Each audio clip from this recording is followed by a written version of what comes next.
We begin this broadcast by acknowledging the traditional custodians of the land on which this match will be played today and pay our respects to their elders past, present and emerging. We extend that respect to Aboriginal and Torres Strait Islander peoples listening. ABC Sport. Party people! Party people! Let's make this a night they talk about forever and ever and ever. Oh my! That's not a try! That's a stinking dirty rotten party trick! Forever and ever and ever. Away to Turbo! He's over between the sticks! Let's make this. Hell yeah, everybody's gonna know our name. The trickery, the wizardry, the mastery of the Adam Reynolds kick! This is rugby league at its best. Everybody's gonna know our name. He has flown through! He's over the 30! This game is stupendous. Second man to Walsh. Walsh will go himself! He's over between the posts! This is unbelievable! I just can't believe what we're watching. We are the party people. We set the bar and we take it way too far. But this is why I love this damn game. It's awesome. We like to do what's never been done and break all the rules and make all the fun. I just saw a star. Wow, what a way to finish this game.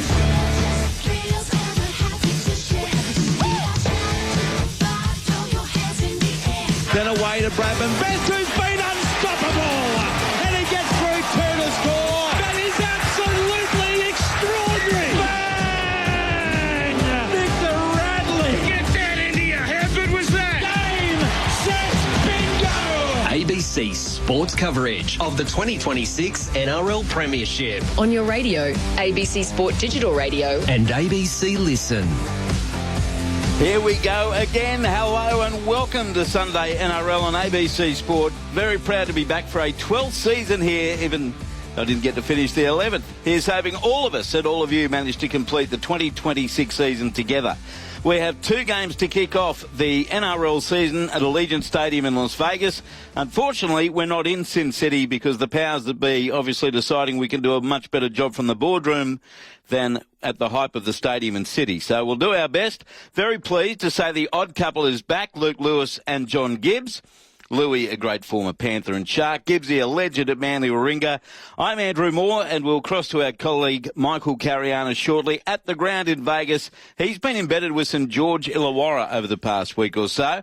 First up at 1:15 Australian Eastern Daylight Time, a game featuring two teams desperate to make up for a lost 2025. The Wooden Spooners, the Newcastle Knights, against the North Queensland Cowboys, both teams with great supporter base and expect much better from their clubs. And there is a good contingent of Knights and Cowboys supporters who have made the trip to Las Vegas.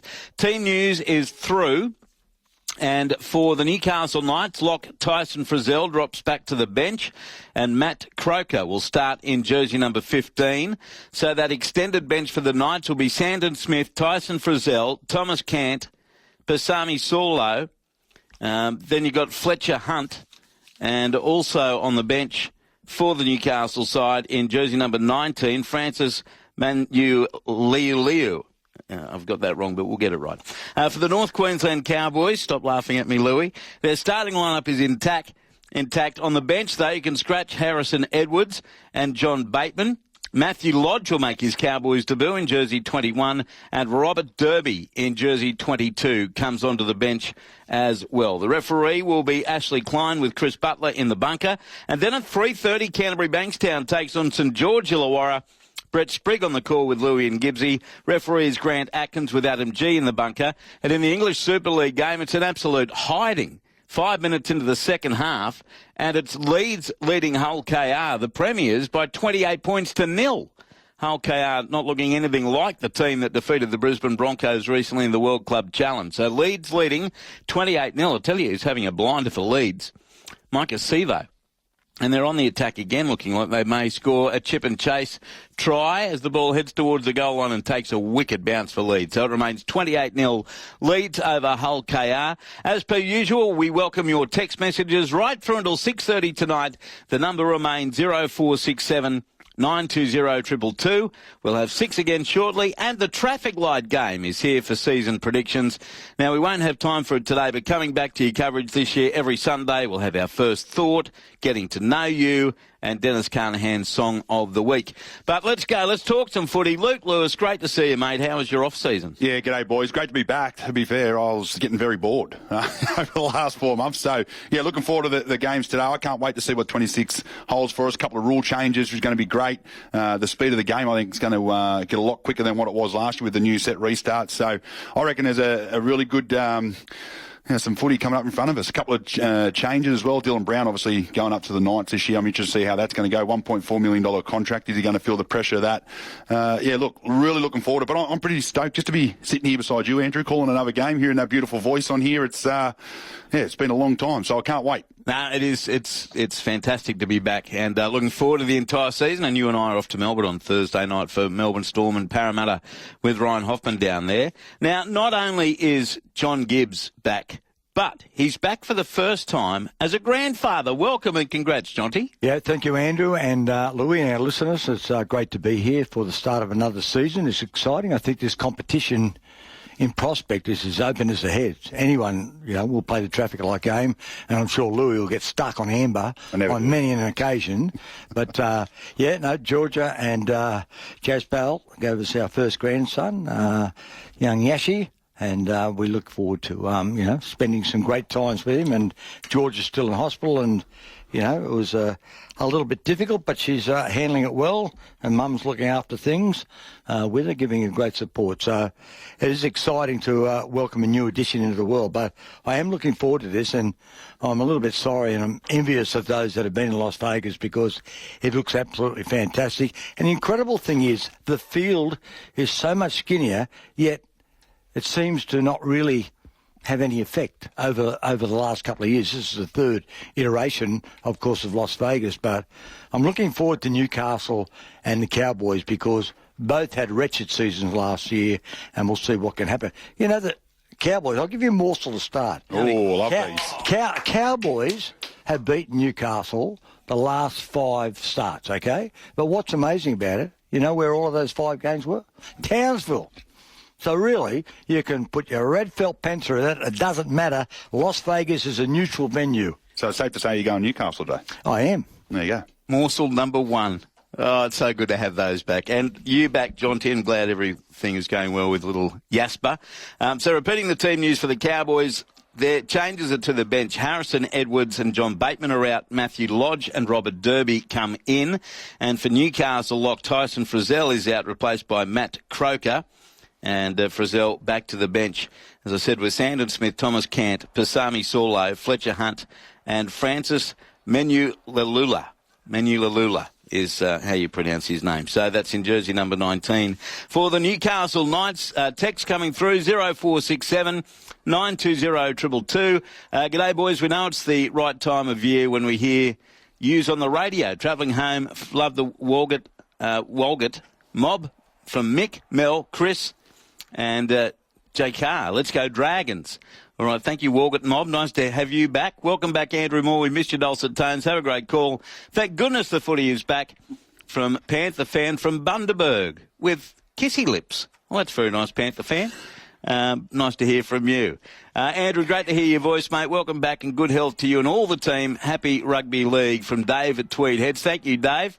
Welcome back. The show makes the housework much more enjoyable, says Mark the librarian. Good on you, Mark. And what would a broadcast be without our friend Dion? Happy Sunday, Andrew, Luke, John. Wonderful to have you back on the radio in 2026. Really looking forward to tuning in every Sunday and enjoying the legendary commentary. Thank you, Dion.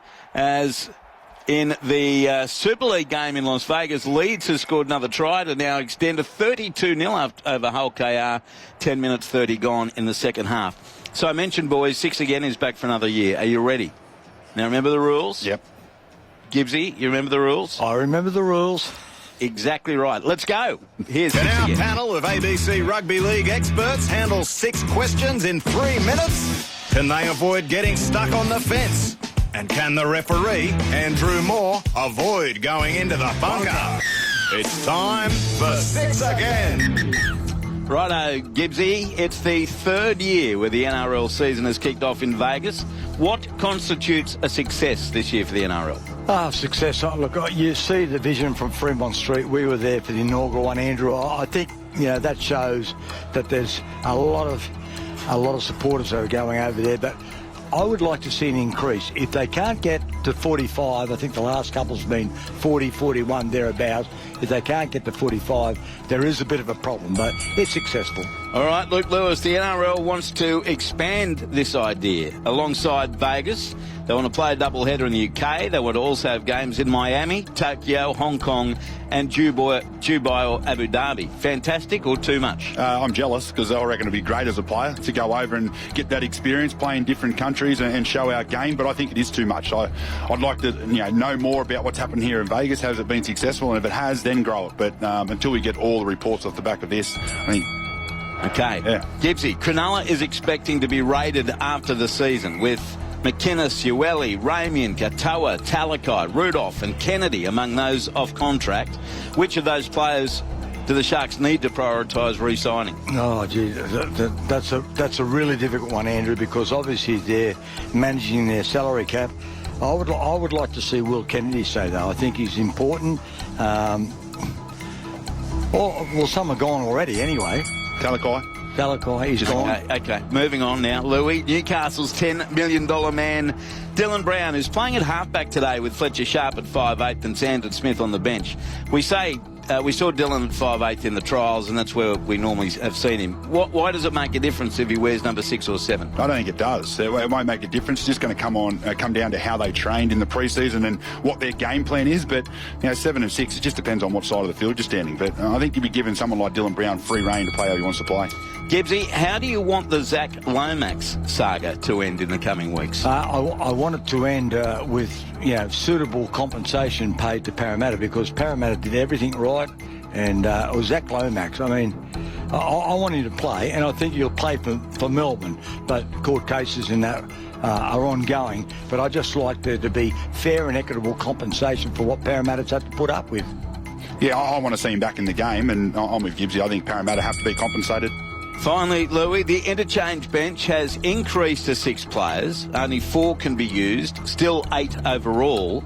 Will that change or have a significant impact in the game or in games we see? I actually love the rule. I don't think it's going to impact the game too much, except for it's going to help the coaching and the teams just be a little bit more at their best, if that makes sense. You can now carry an expert, if it's a centre or if it's a fullback or it's a winger, whatever you want to carry on the bench. So if someone does go down with a HIA, you can replace them like for like. That's the thing about it, Louis. It's going to offset, in particular, early concussions. When you lose a winger, they'll have a winger there that you're able to replace him, because sometimes it's not been fair, and it changes the outcome of the match. So I think we're going to get a more even spread of luck by having these extra players, but it'll be a suck it and see. Yeah. Seriously, it's going to be, and you're going to have to hold some back.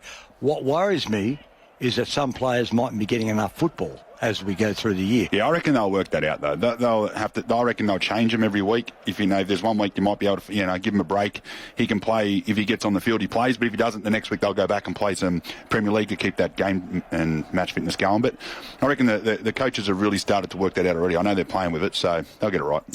All right. Now, Gibbsy, I don't think you had a chance to answer this question. I love Peter V'landys talking big about the game and globalising it and all of that sort of thing. I kind of lean towards Louis. It looks like too much too soon to me, but that just might be a Frady Cat's opinion. So they're talking about next year having a doubleheader in London, as well as there's obviously 2 more years to go with the contract in Vegas. As Mike Acevo scores for Leeds over in Vegas. They lead 38-0 with a kick to come, and still 25 minutes to go. Leeds leading the Super League champions.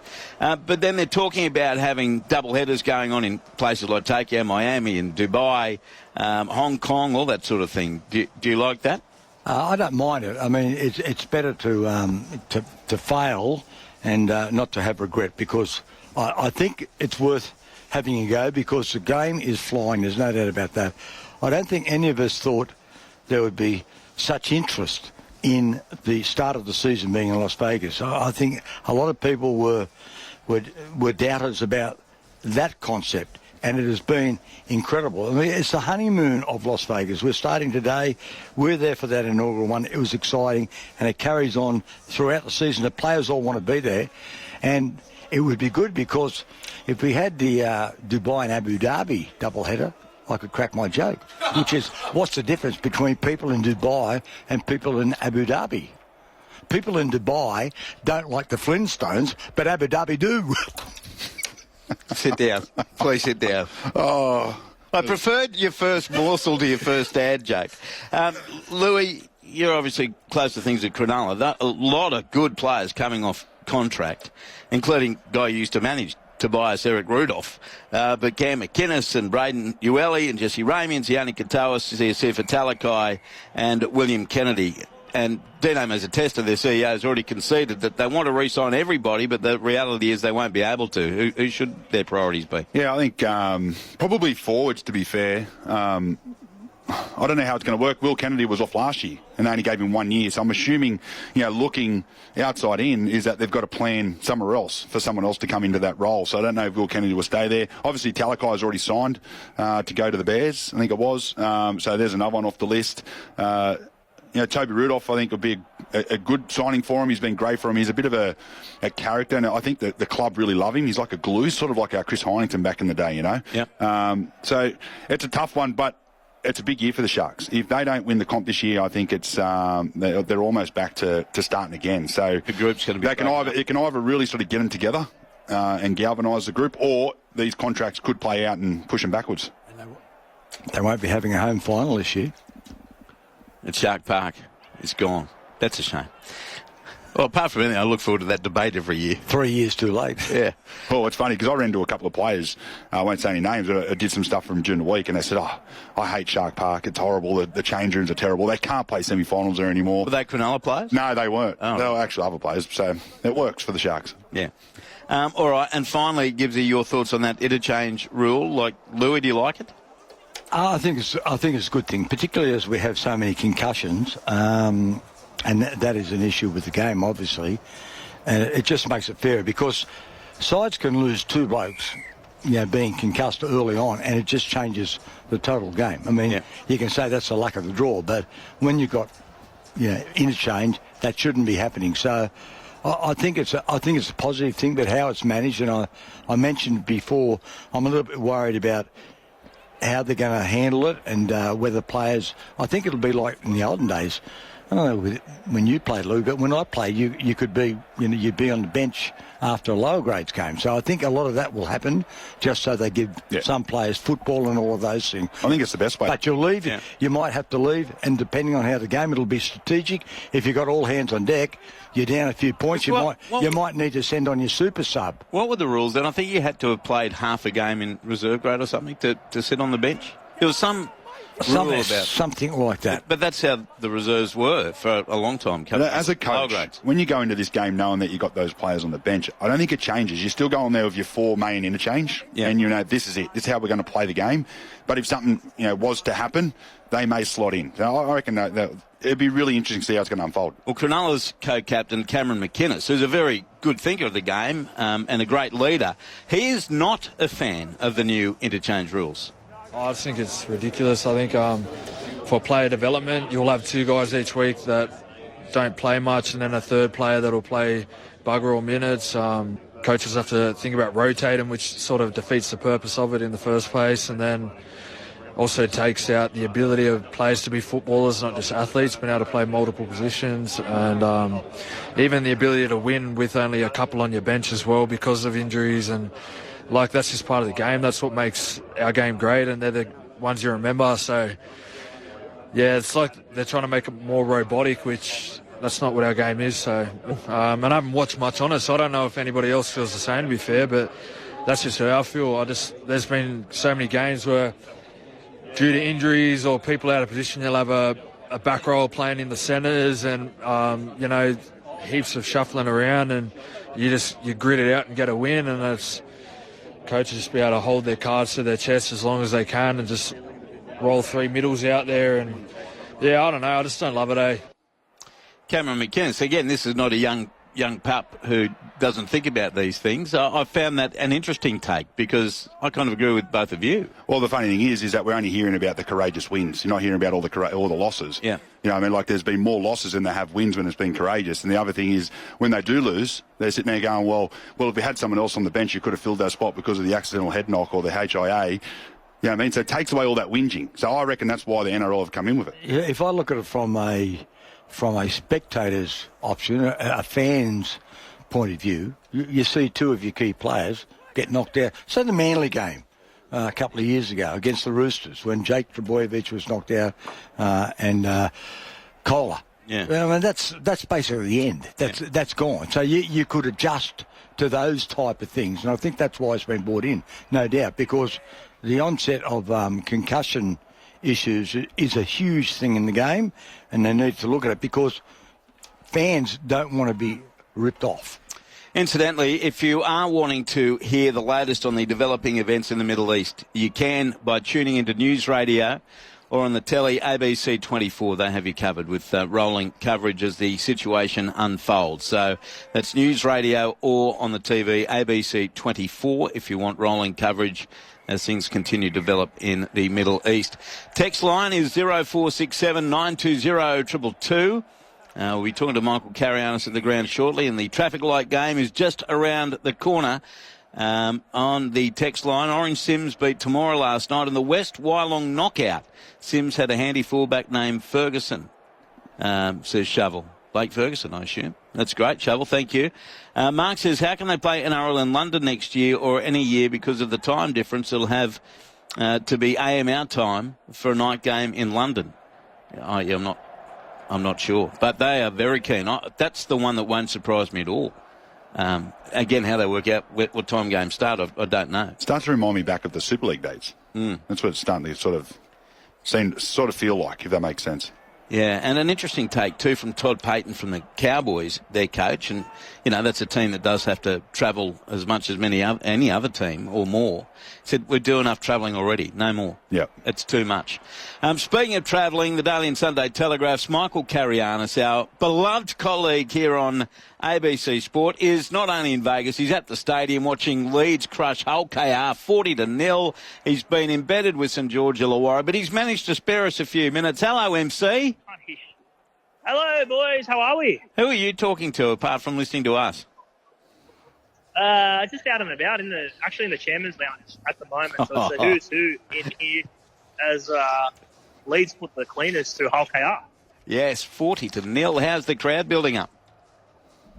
Yeah, good. Hopefully the English fans don't sort of bail, particularly Hull KR fans bail after this one. But, I think we'll probably get the mid-40s again, probably similar to last year. I think that's probably where it will land.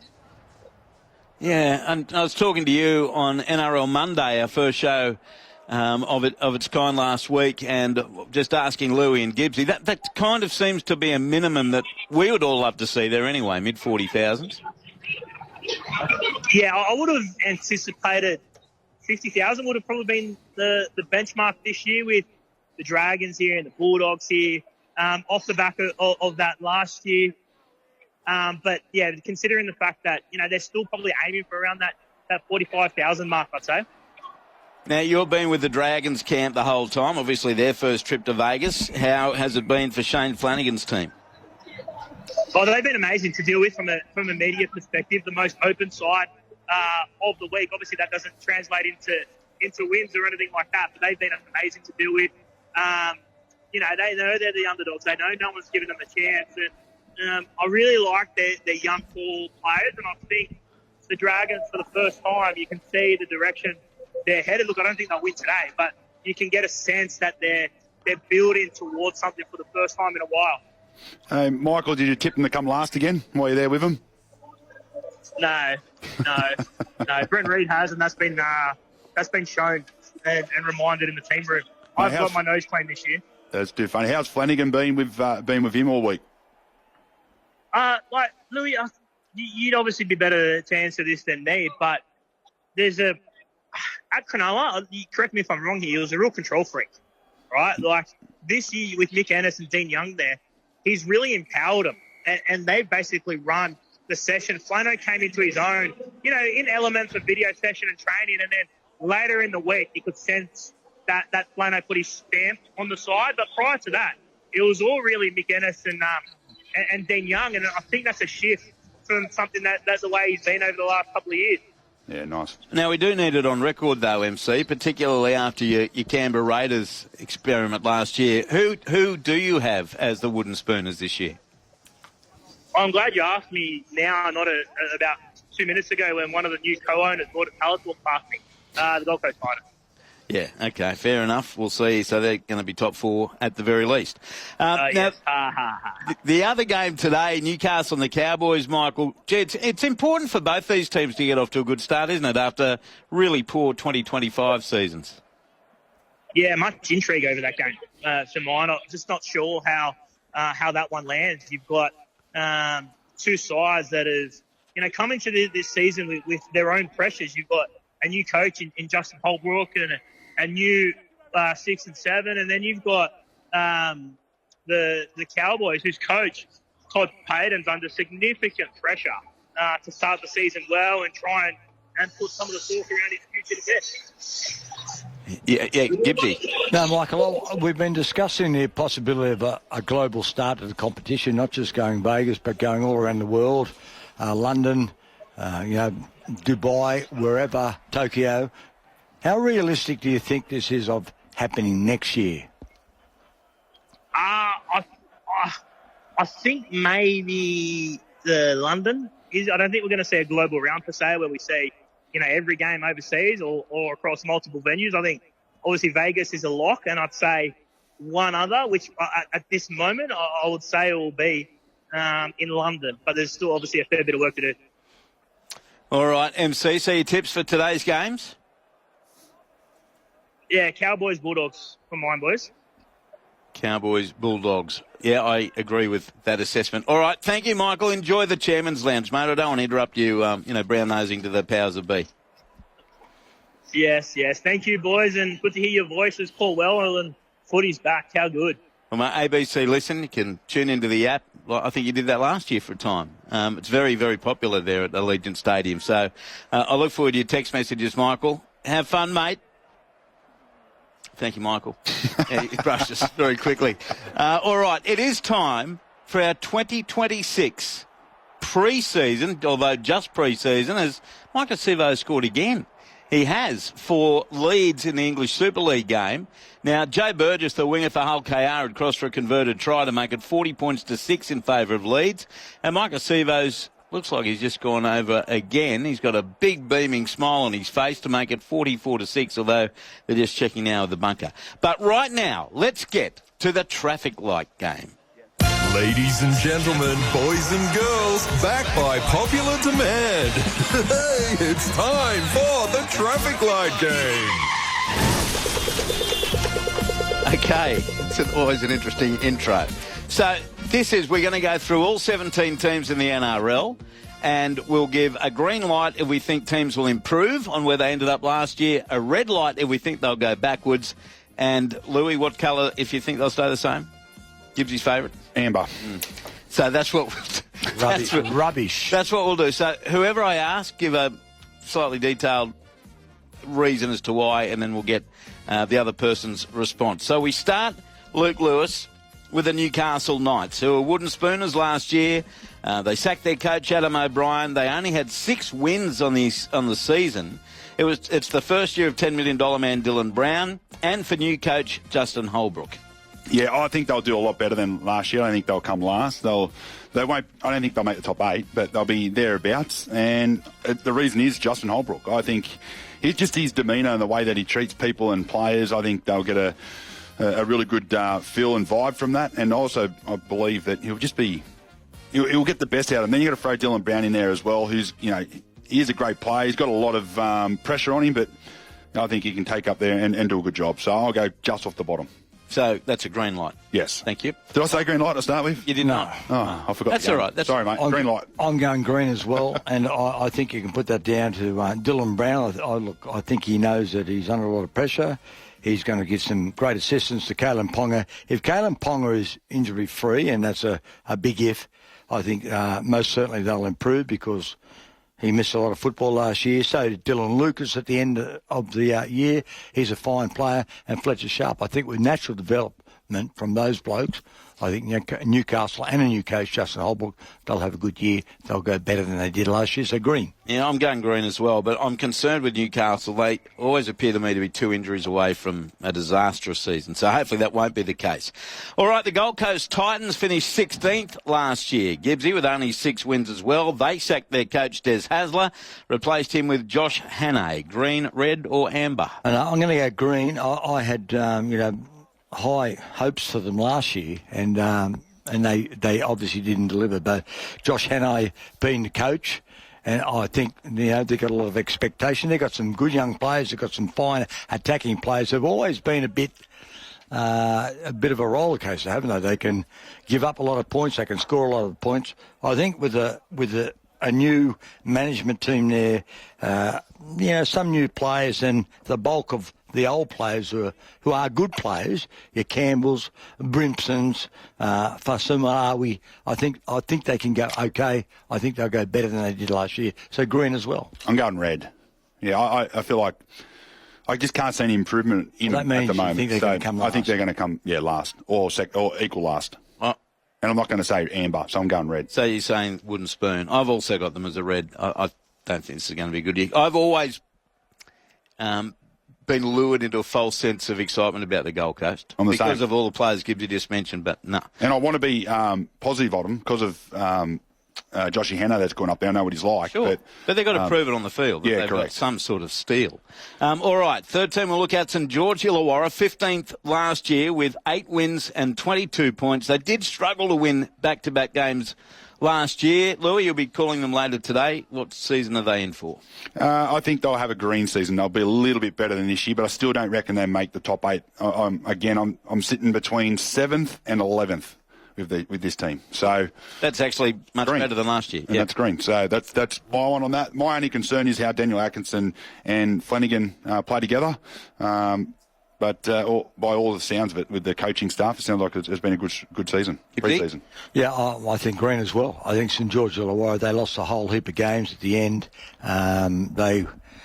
They have got some talent there, and you heard from Michael Carianas that there's been more control given to Dean Young and his other assistant, Mickey Annis, which I think is a good thing. I think that's what they need. I think they've got some good young players coming through. That's very, very important. Your Hamish Stewart's, the development of the Couchmans. I do worry still about their halves, though. I'm playing my first amber card. Oh, early. I don't like their depth at all, St George Illawarra. I think it's going to be another tough season for Dragons fans, sorry to say. South Sydney came 14th last year with 9 wins. And they threatened for a while there, didn't they, to hand Wayne Bennett his first ever wooden spoon. David Fafita comes in, hoping for much less injury-prone season, a full year of Brandon Smith. Gibbsy, kick us off with the Rabbitohs. Yeah, well, I'm going to go for a green here. So there's going to be plenty of changes in the competition ladder as far as I'm concerned. And the reason is they had so many of their key players who didn't play any football last year. Cameron Murray, he didn't play until the end. That was a cameo. We had Latrell Mitchell, Cody Walker, only played 11 matches each. So I think they've got the talent, and I think they'll do a lot better. Yeah, green. I'm going to put him in the top 8 this year. I think they'll be injury-free. Brandon Smith will definitely help having a full season there. David Fafita underneath Wayne Bennett. There's a healthy, fit Latrell Mitchell. I think they're going to get there. I think they'll make the top 8 this year. Yeah. I've got them as a definite green as well. Yeah. But again, that proviso they need to be fitter than last year. They need to be fit. All their good players need to be on the field. Right. They missed a lot of good players on the sideline last year. Yeah, for sure and certain. Okay, so 3 greens for South Sydney. Our 5th team is the West Tigers. 13th a year ago with 9 wins. They certainly showed improvement. This year they bring in Kai Pearce-Paul. It's their second year with Jerome Luai. Adam Dewey has made the switch to halfback. Luke Lewis, the West Tigers. What did they finish again last year, did you say? They finished 13th. 13th. I'm going to use my first amber. Are you? Okay. Yeah, I feel like they're going to sit around the same sort of spot. Interesting. Yeah. No, I don't know. I just don't feel like they've changed much. Actually, even watching them in the trial games, I don't feel like their game had changed a whole heap. I know you don't take much out of the trial games, but just my vision, I just can't see them moving up. I hope they prove me wrong, though. Well, I'm going for amber as well. So we're on the same page. I played my first, and I think the West Tigers can give you, a lot of reason to hope, but I think ultimately they're going to finish in about the same spot. I'm going green. I think they're going to challenge for the 8 this year. I like it. I hope they do too. Well, I'm not sure how confident I am, but that's how I'm thinking now. On the your face. Oh, green, you've got to be very confident. Yeah. Okay, well, you've got to own it, right? You've got to own it. So West Tigers to challenge for the 8. I'm not declaring. They finished 9th, where they used to... Well, anywhere between... What did you say before about Dragons? 7th and 11th? I'll say West Tigers between 7th and 10th. There you go. All right, the 6th team we look at is the North Queensland Cowboys, 12th last year with 9 wins, 7 points outside the top 8 ultimately, and they have up to 7 Origin players. Reid Marnie comes in to replace Reece Robson. Coach Todd Payton, as MC mentioned earlier, under enormous pressure. North Queensland, Gibbsy? I'm going to go another amber. They'll be about the same. I don't think they'll make the 8. And with all that talent, they should be making the 8. There's something amiss there. They have some good young players. They've got some older forwards that have been there for yonks. They just don't fill me with any confidence, Andrew. And the main reason is defence. They had the worst defence of any team in the league last year. So that comes to attitude and desire. So for me, I can't see the Cowboys improving. This team kills me. Because every time I look at their paper, I go, they should be right up there. If they played to their potential, week in, week out, they'd be in the top 4. But I'm going to give them a green. I think they're going to move up a couple of spots. Again, it's going to come down who's on the field. I think the biggest plus, Reid Marnie in the middle of the field. Just give him a little bit of mongrel. I like that too, but he's replacing a hell of a player in Reece Robson. I'm going to complete the trifecta. I'm going red. Because I've fallen into them, a bit like the Gold Coast, year after year, and I love watching them play. But they're equally frustrating. So I'll go red and hope it has the reverse effect. So an amber, a green and a red for the Cowboys. 7th team Parramatta, 11th last year with 10 wins. Second half of the season, much better than the first half, but they've lost Zach Lomax. Coach Jason Riles appears to be having a major impact. Louis, Parramatta. This is a tough one. I'm going to go green. And the reason why I'm going to say green is because of all the drama that they've had. They've stuck really strong with Zach Lomax, and I feel like they're going to come out and prove everyone wrong and to make Zach Lomax look like he's made a really bad decision. Yeah, I'm going to go green as well. I think Jason Riles has done a good job. I like the way that they attack, and I think they're showing some promise. And as a result, on the back of Mitchell Moses being fit, that is a provision there. That's a disclaimer. If something happens to Mitchell Moses, that's going to be a huge loss. But I just think they'll have a really good year. He's due for a big year, Mitch Moses. Yes, and then they're not going to start like they did last year. I mean, we called their first game in Melbourne. It looked like blokes who wouldn't make a New South Wales Cup team. As first few weeks are obviously getting used to Jason Riles and new systems and all that. But the second half of the year was a totally different team. So I'm a bit bullish on them as well for a green light. Our 8th team is Manly Warringah. 10th last year with 12 wins. They finished just 2 points outside the top 8. Another team heavily hit by injury last year, and they begin a new era without Daly Cherry Evans and with Jamal Fogarty. Gibbsy, the Seagulls. Yeah, well, I'm going to go amber for Manly as well. I can't be bullish about them. I do think that... I think that's only my second, isn't it? That's your third amber. Just throwing it out there.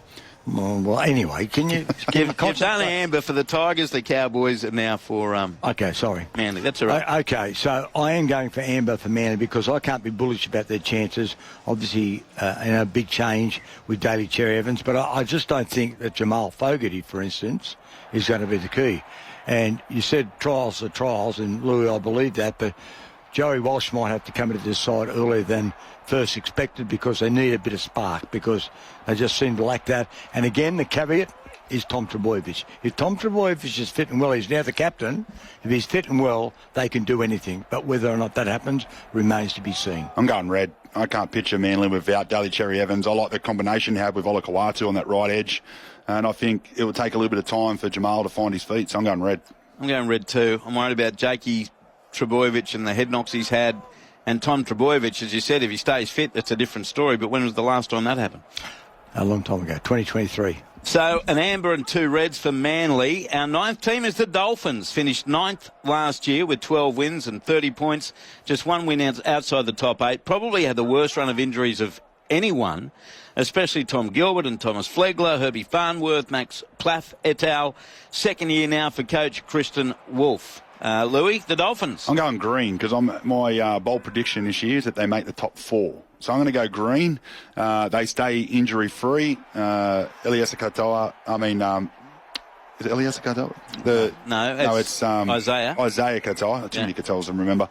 But Isaiah Katoa had a great year last year. He had a little bit of experience with the Origin team this year. I think his football's going to go through the roof. And the guys that you just mentioned, I reckon they're ready for a red-hot year. I think it's the time for them to make the semis. Yeah, they had so many important players out. There's no doubt about that. With the natural, improvement, as you say, of Isaiah Katoa, I think they'll make the 8. And I'm with Lou. I'm really bullish about the chances of the Dolphins this year. Well, I'll make it 3. 3 greens for the Dolphins. 10th team, Sydney Roosters. They came 8th last year with 13 wins. They did lose in the first week of the finals at Shark Park to Cronulla Sutherland. A lot of people are tipping them to win the comp this year. Gibbsy, where do you stand in terms of the traffic light game of the Roosters? Well, I'm tipping them to win the comp, so I suppose that makes it green. A bright green. I just think that they've got some really good young forwards. They've got a lot of players that will be, your Monganita Waze's who develop well will be going, so he'll be, very keen to impress. I think Sam Walker will learn a lot off Daly Cherry Evans. I think Cherry Evans will have a big impact on what the Roosters do this year, so green. Massive green for me. I think they're going to make the grand final against the old boys Penrith. So I've got a massive green, and for me it's the inclusion of Daly Cherry Evans and Robson in the middle. Now, that's 2 real high-quality Origin players, Australian players, who can add so much value to this side. You've got players outside him. Billy Smith's looking really sharp. Mark Nwanganita-Waze on the wing, he's just a try scorer. Tedesco, another Dally M year last year. I think he's in for another Dally M year this year. They're going to be a red-hot team, I reckon. Amber's screaming at me.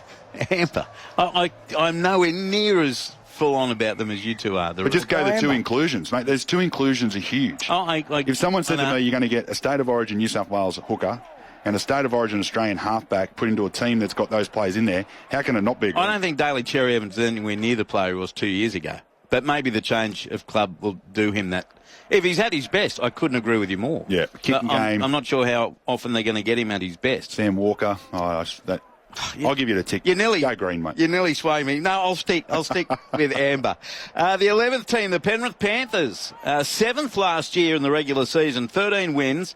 Last after round 10, stormed home late in the season. They beat the Warriors and Bulldogs in the finals before blowing it after a first-half lead and losing to the Brisbane Broncos. So, Louis, I think you've already answered the question, but why for Penrith? I'm going green, obviously. I think Nathan Cleary's obviously the key, as to most halfbacks in every side, but I just feel like they're not going to start the way they did last year. Got an opportunity to go out there and see them, the way that they've been preparing and how they look. They look super focused, and they've got a really tough start to the year, so I reckon by round 3, you'll know where they're sitting, but I don't see them dropping too many games like we did last year, and they still nearly got to the grand final. They're half an hour short. Half an hour away from another grand final. So I think they make it, and I think it's Penrith Roosters grand final. Yeah, green for me. They just ran out of puff, and they were part of that Brisbane fairy tale finish last year.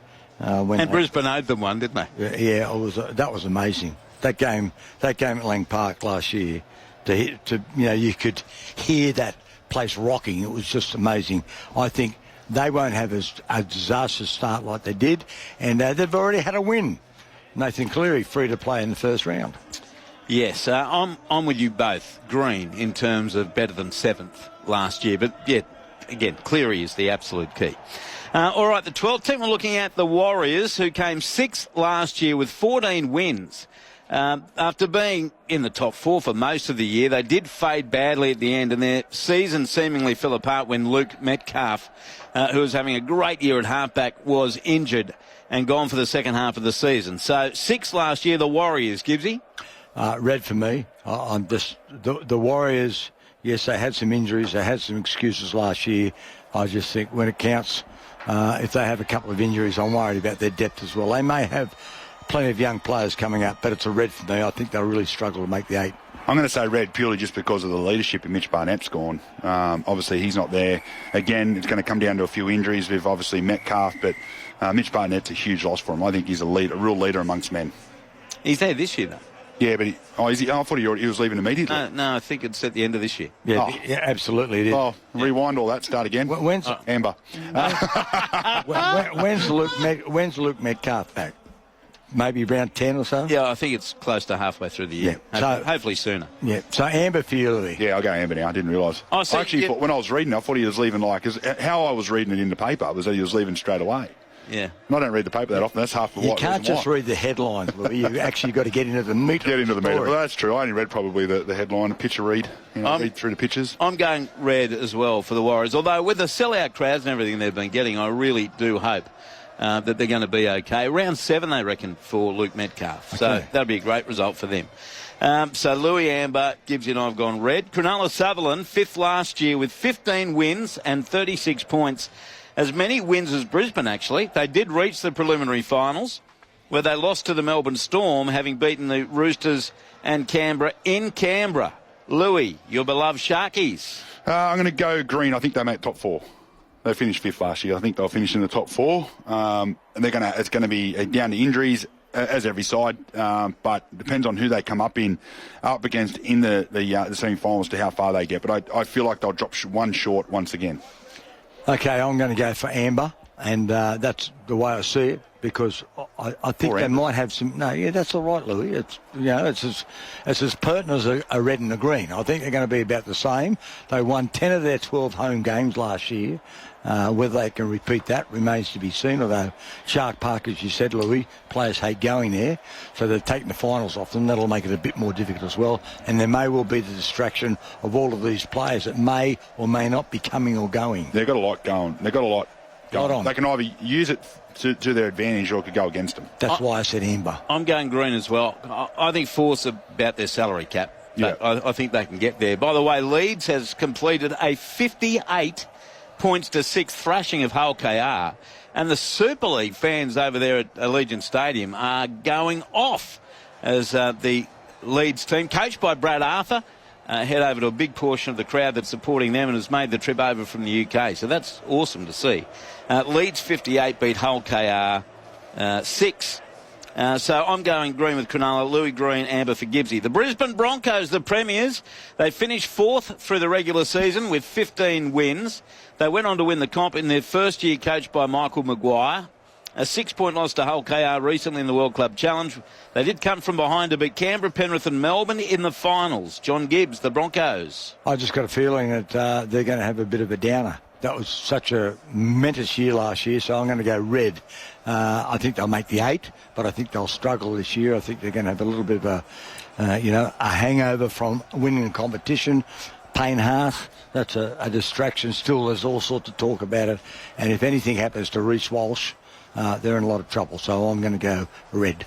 I'm going to go red by half an hour. They're going to miss it by like one half. They'll have a shocker right at the back end of the year in the last 40 minutes, and they'll miss out in the grand final by 4 points. Red by half an hour. I'm going green, and this is based on them 4th in the regular season, not as premiers. I think they'll go better than 4th. Canterbury Bankstown Bulldogs finished 3rd last year with 16 wins and 38 points. Top 2 for a good chunk of the season. Major recruit Leo Thompson, though, out for the first couple of months with a calf injury.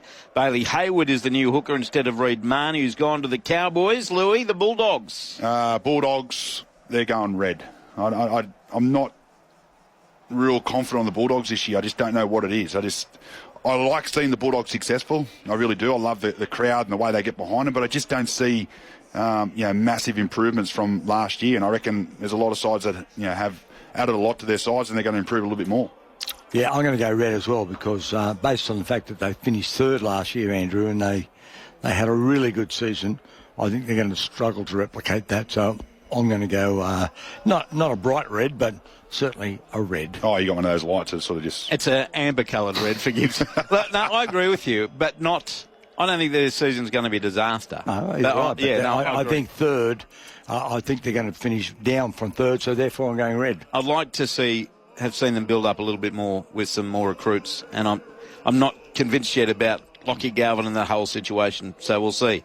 Melbourne Storm, 2nd last year, with 17 wins and 40 points, reached another grand final for the 2nd year in a row.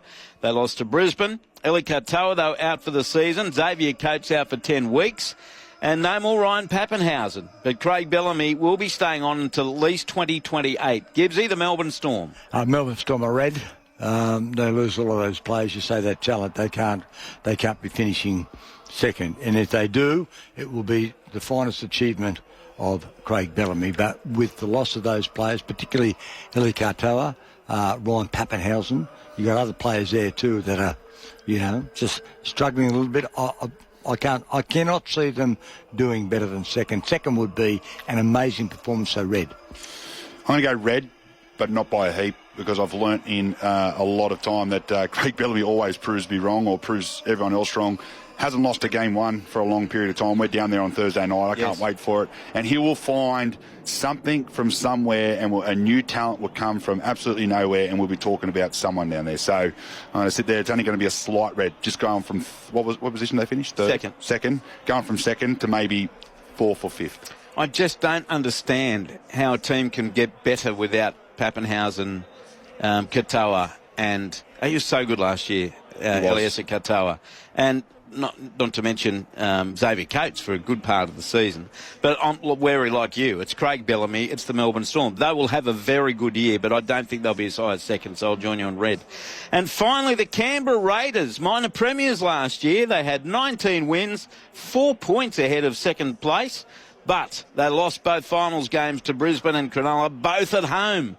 Josh Papali'i, though, convinced along the way to play another year. Luke Lewis, the Canberra Raiders. Well, I have to go red because I don't think they're going to win the minor premiership, but I still think they're going to be in the top 8. But I reckon they're going to have a better semi-final series. Red, just because they finished first last year, which is very hard to do back-to-back. Yeah, red for me. They'd still be stinging. Can you imagine Ricky Stewart? I reckon he'd still be sleeping under the bed. Yeah. Because there's no way in the world that you can believe what happened. That game, we were there, that game against Brisbane, I still can't believe it, let alone the blokes that were actually involved. They won 11 of their 12 home games, which is tremendous effort. They lose Jamal Fogarty. Ethan Sanders comes in. We've seen the development of young Strange. He's an outstanding player. Yeah. I've got to go. You've got to go red, though. You have to go red. That season should have ended a lot better than it did last year. I'm with you. I think it probably has to be red. And I know, Ricky Stewart, Canberra, they love that sort of talk. They thrive on it. But I still think they get in for an exciting year. They've got some really good players. But whether they can finish first is up for debate. So that's our traffic light game. A real bit of a mixture. We agreed on some, disagreed on others. We've got news coming up at 1 o'clock Australian Eastern Daylight Time. Iranian state media has confirmed that the country's supreme leader, Ayatollah Ali Khamenei, has been killed in Israeli and US airstrikes. And for all the latest on the developing events in the Middle East, you can tune into News Radio or on the television, ABC 24, providing rolling coverage as that situation unfolds. And we'll have an update, obviously, in the news in a couple of minutes' time.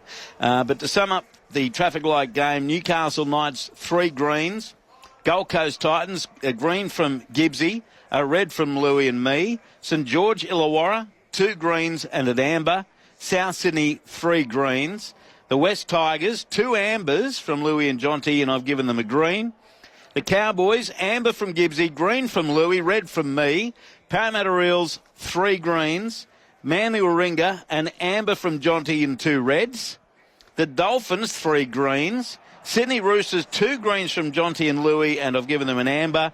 Penrith, 3 greens. The Warriors, 2 reds and an amber. Cronulla Sutherland, 2 greens and an amber.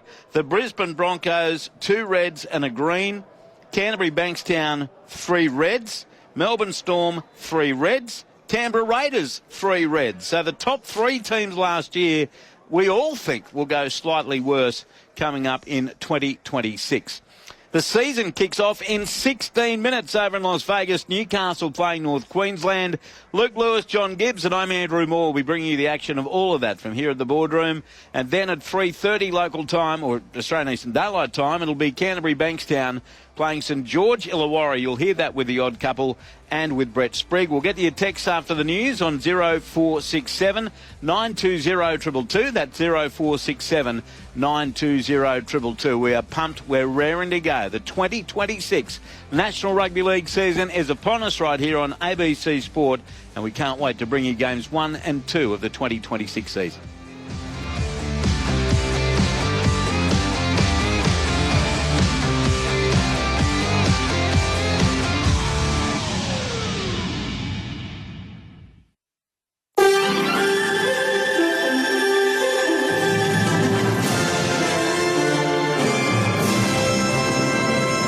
ABC News, hello, I'm Satya Weinstein. Iran says its supreme leader Ayatollah Ali Khamenei is dead. Larry Buttrose reports. The confirmation of his death in the US and Israeli airstrikes comes from Iranian state media. It follows a post by US President Donald Trump saying he was dead. He described him as one of the most evil people in history and gave a warning saying that the heavy bombing will continue uninterrupted as long as necessary to achieve US objectives in the Middle East. Israeli Prime Minister Benjamin Netanyahu had also said he was gone, with reports he had viewed images of the Supreme Leader's body being pulled from the rubble of his Tehran compound.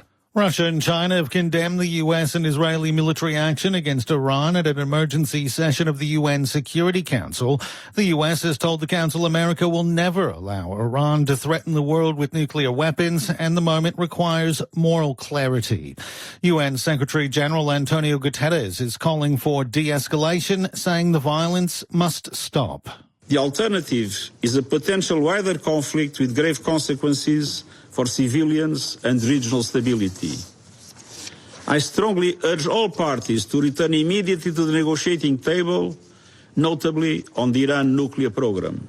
Airport officials in Abu Dhabi say one person has been killed and 7 more injured in an Iranian attack on the city's international airport. Writing on social media, the officials say the fatality was an Asian national from an unnamed country. Meanwhile, authorities in Dubai say the city's international airport has also been damaged in an Iranian attack. Officials say 4 people were wounded in the incident. Dubai International Airport is one of the busiest aviation hubs in the world. It comes after Tehran launched a series of retaliatory strikes across the Middle East, including on Abu Dhabi, Doha and Kuwait, in the wake of US and Israeli strikes. The military action in the Middle East is causing a knock-on effect for global transport. In radio messages, Iran is warning ships not to try to cross the Strait of Hormuz.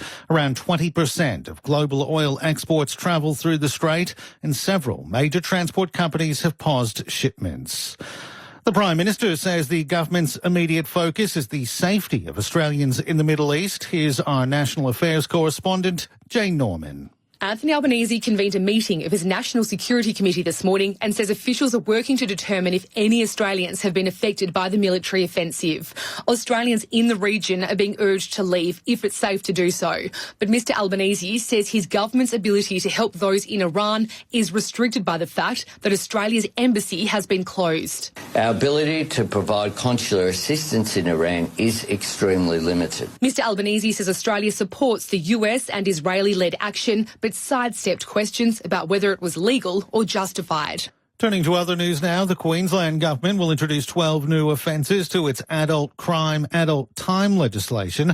Under the policy, youth offenders found guilty of serious crimes are sentenced as adults and face harsher penalties. The laws will cover 45 offences with its third expansion, including new additions such as conspiring to murder, assault occasioning bodily harm and unlawful stalking. Youth Justice Minister Laura Gerber says the changes were chosen in consultation with the state government's expert legal panel.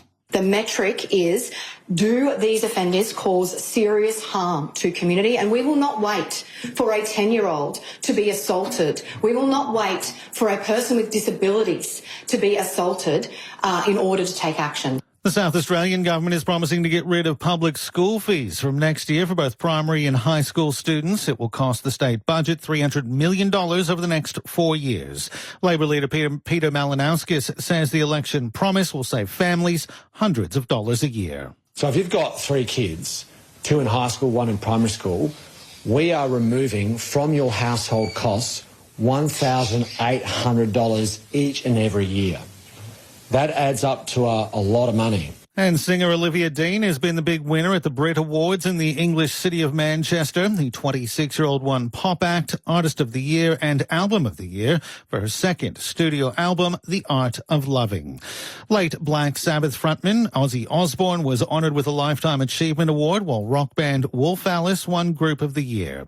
Organisers announced several winners ahead of the ceremony, with Noel Gallagher named Songwriter of the Year and Pink Pantheress crowned as Producer of the Year.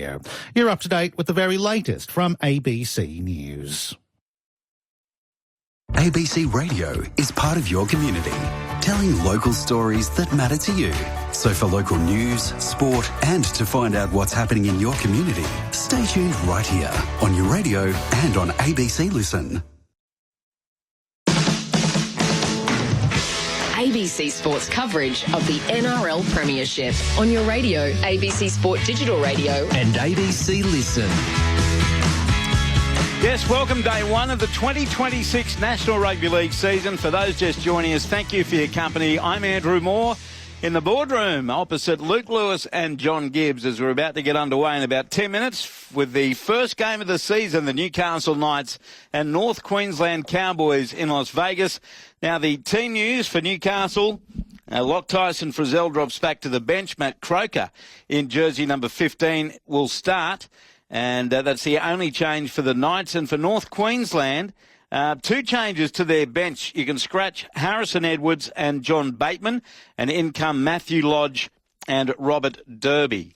The referee for game one will be Ashley Klein, and in the bunker, Chris Butler. Your text messages are welcome, 0467 920 222. That's 0467 920 222. In the game coming up in about 2 hours and 25 minutes, Canterbury Bankstown play St George Illawarra. Referee for that one, Grant Atkins, with Adam G in the bunker, Brett Sprigg on the call with Louis and Jonty.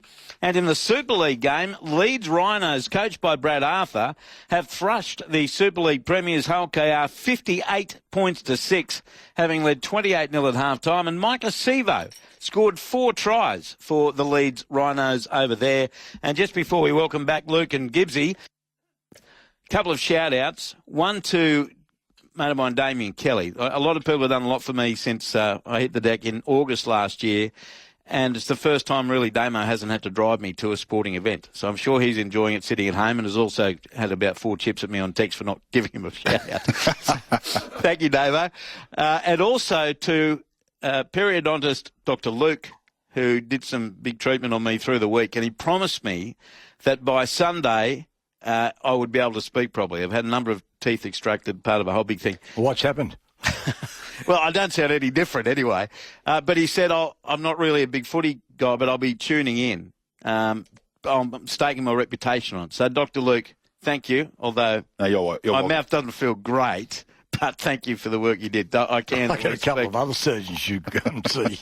Yes, well, I've seen enough of them lately. Anyway, Louis, great to see you again, mate, for the start of a new year of rugby league. And this first match, the one we're calling Knights and Cowboys, two teams so keen for a good start after ordinary 2025. Well, it's so important to start your year off with a win. And even if you don't win, you need to play some good football. You know, if you lose and you're playing good footy, you don't mind copping that loss. But as the Knights, I feel like they need a big start. You know, new coach, obviously Dylan Brown in the halves. They've got strike all over the park. I do believe Dylan Brown will offer a lot of value to Callum Pong. I think he'll free his game up. And I'm with Gibbsy. If Callum's on the field a lot longer this year, doesn't get too many injuries, they can do something pretty special to the Newcastle Knights. The Cowboys, I don't know what to expect. I know what they can do.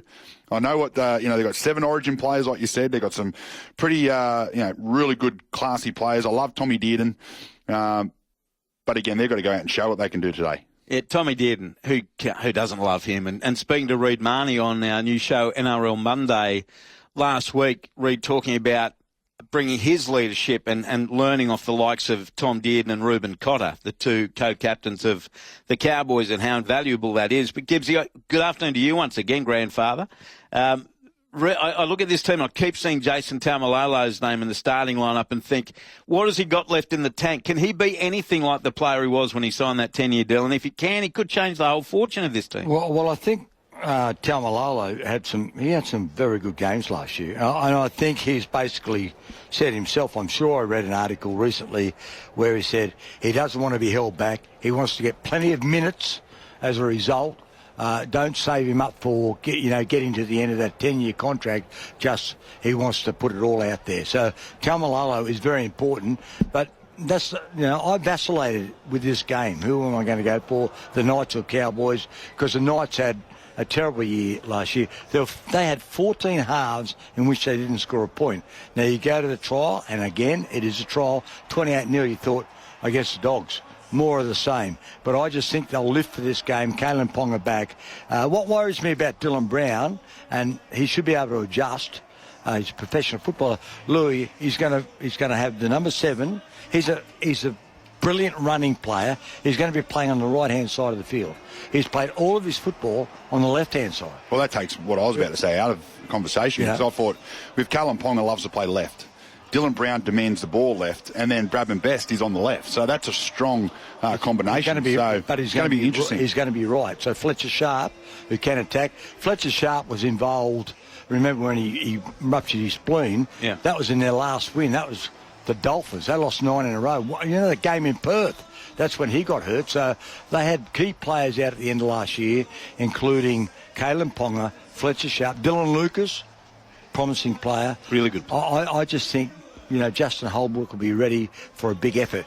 Just getting back to the Cowboys for one moment, it's their defence. They let in more points than any other team, and that's an attitudinal thing. So you're tipping Knights. What about you, Louis? Yeah, I'm going to go Knights as well. I think Bradman Best is in for a big game 1. And I really do believe. The key, though, is getting in the ball, though. Getting the ball. Dylan Brown, Fletcher Sharp, Kalen Ponga. Those three have to combine really, really well. Get the ball to Bradman Best, and they can have a really good start to the season. I'm tipping Cowboys. I think Dearden's going to start the year with a blinder. I think Reid Marnie has got chips on both shoulders. Yep. So I'm tipping North Queensland to win. On the text line, just before the players take the field, 0467 920 222. Rooster Cam, thank you for your text. Fellas, it's Harry here. Can you please let my mate Greenie know over at Casual Ridge Mine that we had 50 mil of rain last night at Lockerbie Station and up the Cowboys. Cheers, fellas. So there you go, Harry. Jake from Townsville, the NRL is back. How good? Can't wait for another fantastic year of rugby league and a successful and healthy year for all. Welcome back, team. Thank you, Jake. Hey, Maury, can you please post the traffic light results somewhere for reference throughout the season? No, I told you so. It's just for interest's sake. Love hearing you and the team together again for 2025. Glenda at Mona Vale, appreciate your text very much. And feel free to jam the, the I told you so's right at us. We did have a revision at the end of the year. Did you? We did, yeah. Okay, well, I wasn't here for the end of the year. By the way, it will be in the NRL Daily podcast feed as well, the traffic light game in full, so you can manage to write those results. But I will keep these notes so we can address them at various points through the season, either make fun of each other or congratulate ourselves, especially those with all the ambers. Good to hear you back on the radio, boys. Who is everyone picking for their top 4? I'll let you contemplate that for one moment. Is this a dream? Coach Moore, John and Louis back on air. Always love the grandstand team. Just that little bit more than the other teams. Love you all. Regards, Rooster Cam at Borkham Hills. Thank you, Rooster Cam at Borkham Hills as well. Nice to hear from you. So the team's in a huddle at the moment. Top 4, they're madly riding. Yep. Louis, you go first. I'm going to go Roosters, Panthers, Broncos, Sharks. Roosters, Panthers, Broncos, Sharks. All right, Jonty? I'm going to go Roosters, Panthers, and toss of the coin. Seriously, it's going to be so difficult. That's only top 2. No, I know. I understand that's 2, but I just think there's going to be 6 teams that are going to be fighting out for that. What's your educated guess, though, Jonty? Come on. My educated guess... No one will hold you to this one. No, is Canterbury and Brisbane. Canterbury, have you got those written down? Look, the big hope is... There's going to be so much jostling this year. Correct. Well, I was about to say, let's hope that this year is like last year in terms of you seriously have zero idea what you're in for every game, because that was the most remarkable season a year ago. The crowd is pretty good. Looks like 45,000, as MC was suggesting in the house, and after the Super League game, a heap of people had come over from the UK to watch Leeds beat Hull KR 58 points to 6. And now Tom Dearden leads out the North Queensland Cowboys. Their fullback is Scott Drinkwater. The wingers are Braden Burns and Murray Talangi. Setters are Jackson Purdue and Tom Chester. 5'8" Jake Clifford and the halfback and co-captain Tom Dearden. The lock and co-captain Ruben Cotter. Second row is Sam McIntyre and Helam Maluki. Front row is Jason Taumalolo and Cohen Hess, who I thought played really well at the second half of last year. And Reid Marnie, their new hooker. A bench of Sonny Luke, Thomas McKaylee, Kai O'Donnell, Griffin Knee, Matthew Lodge and Robert Derby. The coach, Todd Payton. Here come the Knights of Newcastle with the fullback and captain, Kalen Ponga. The wingers, Dominic Young and Greg Marju. Setters, Dane Gagai and Bradman Best. 5'8" Fletcher Sharp. Halfback Dylan Brown. The lock, Matt Kroger. Second rowers are Jermaine McEwen and Dylan Lucas. Front rowers Trey Mooney, formerly of Canberra, and Jacob Safidi. Hooker Phoenix Crossland. To a bench of Sandon Smith, Tyson Frizzell, Thomas Cant, Pasami Solo, Fletcher Hunt and Francis Manu Leilua. Manu Leilua. That's right. I was looking at the wrong one. I've been given 3 pronunciations, but we have heard from the man himself. Francis Manu Leilua is in the 19 jersey. Thank you, Jonty. The referee, Ashley Klein. Touch judges, Dave Munro and Belinda Sharp. Chris Butley in the bunker, and we're ready to go for season 2026. Hope you can spend it with us here on ABC Sport. The kickoff will come from Fletcher Sharp, the Newcastle Knights 5'8". Let's go. 2026 season is underway as the kickoff goes to the in-goal area of the North Queensland Cowboys, and they bring it back close to the 10-metre line. Cohen Hess with a return, and he's surrounded, put to the ground 5 metres out from his own goal line. Plays it to Dearden, centre left to Helam Lukey, and he's on his back 15 metres out from his own line. Reid Marnie at dummy half. Gee, that'll take some getting used to. One and seeing Reid Marnie in the predominantly white jersey of North Queensland. Got it left to Braden Burns. He's filled 22 out from his own line by Safidi, and 20 in from touch on the western side. Now Taumalolo in centre field. Charges into Croker. Also in there is Mooney. Caught 32 out from his own line for North Queensland. 2 tackles left for the Cowboys opening set. Marnie sends the ball left to Cotter. He steps into the defence, taken by Mooney, Croker, and one other defender coming in for the Newcastle side, Gagai. Here's the kick downfield by Clifford on the last from his own 40. And a drift downfield, taken by Dom Young. 14 out from his own goal line, returns it into the chase. 21 out from his own line. And Sam McIntyre among the defenders there. Now Gagai in play 2, wrapped up quickly by Hess. 22 out from the Knights line. No score after the opening 70 seconds as the ball comes right this time to Jermaine McEwen. As he lost the ball, he has. Now McEwen is straight away saying, hang on, that was right. So was Dylan Brown standing next to him. And let's see if we have a challenge just 90 seconds into the season. We do. Challenge here, Bucky. Tackle 2 was the previous one.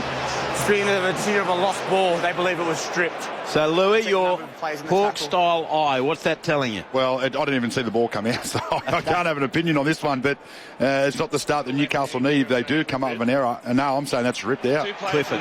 Yeah, that's a great decision. He knew straight away. The captain's challenge will be successful. So there you go. Yeah, McEwen, you're right, gives you. He signalled immediately. So did Dylan Brown, who was nearby. And this is going to be one of the things that the referees in the bunker are looking at more. The officiating, and this comes from David Fairley, who's the elite man in terms of officiating, hitting at the ball, things like that. They're going to ping them. So the first penalty goes to the Newcastle Knights. They find touch 5 metres in Cowboys territory, and Safidi from the tap. He's caught 12 metres in Cowboys half by Hess and Taumalolo centre field. Plays the ball, crossland, sends it away to Hunt back on the inside to support. Tackle made on Mooney. 32 out for the North Queensland goal line. Dummy half crossland, goes left. And it comes away from the 5'8" Fletcher Sharp to Ponga, goes back to the right, crossland away to Croker, then to the halfback Dylan Brown, right foot step, talking about getting used to seeing Dylan Brown in Knights colours. Stands in the Sam McIntyre tackle and then shoves McIntyre away, 25 out, crossland to the left, Sharp away, got the pass through hands, and now Newcastle with it through McEwen. He'll get to his feet and play the ball. In fact, it's Dylan Lucas on the left edge. Now it comes away. to Fletcher Sharp. He steps into the defence. Got a flick pass out the back to Crossland. Then to the right they go. Mooney. He links up with Jacob Safidi. Big right foot step. Taken down low by Marnie. 10 metres out in front of the left upright. Last tackle. Knights no score. Crossland. Goes right to Brown. Then back on the inside. Away Mooney to Ponga. Puts in a stab kick. Coming through is Sharp, and it's tapped dead by Braden Burns. Goal line dropout. Cowboys. 3 minutes gone. No score. But a pretty sharp set there from the Newcastle Knights, Gibbsy. Yeah, good start to Newcastle, and they're offloading the ball. They're giving the ball plenty of air, giving themselves every chance. And I thought Pappenhausen had given it away. He's playing for Newcastle. How much does Fletcher Sharp, should I say, look like Ryan Pappenhausen? I reckon Fletcher Hunt does a bit too. Yeah. Here's a short line dropout.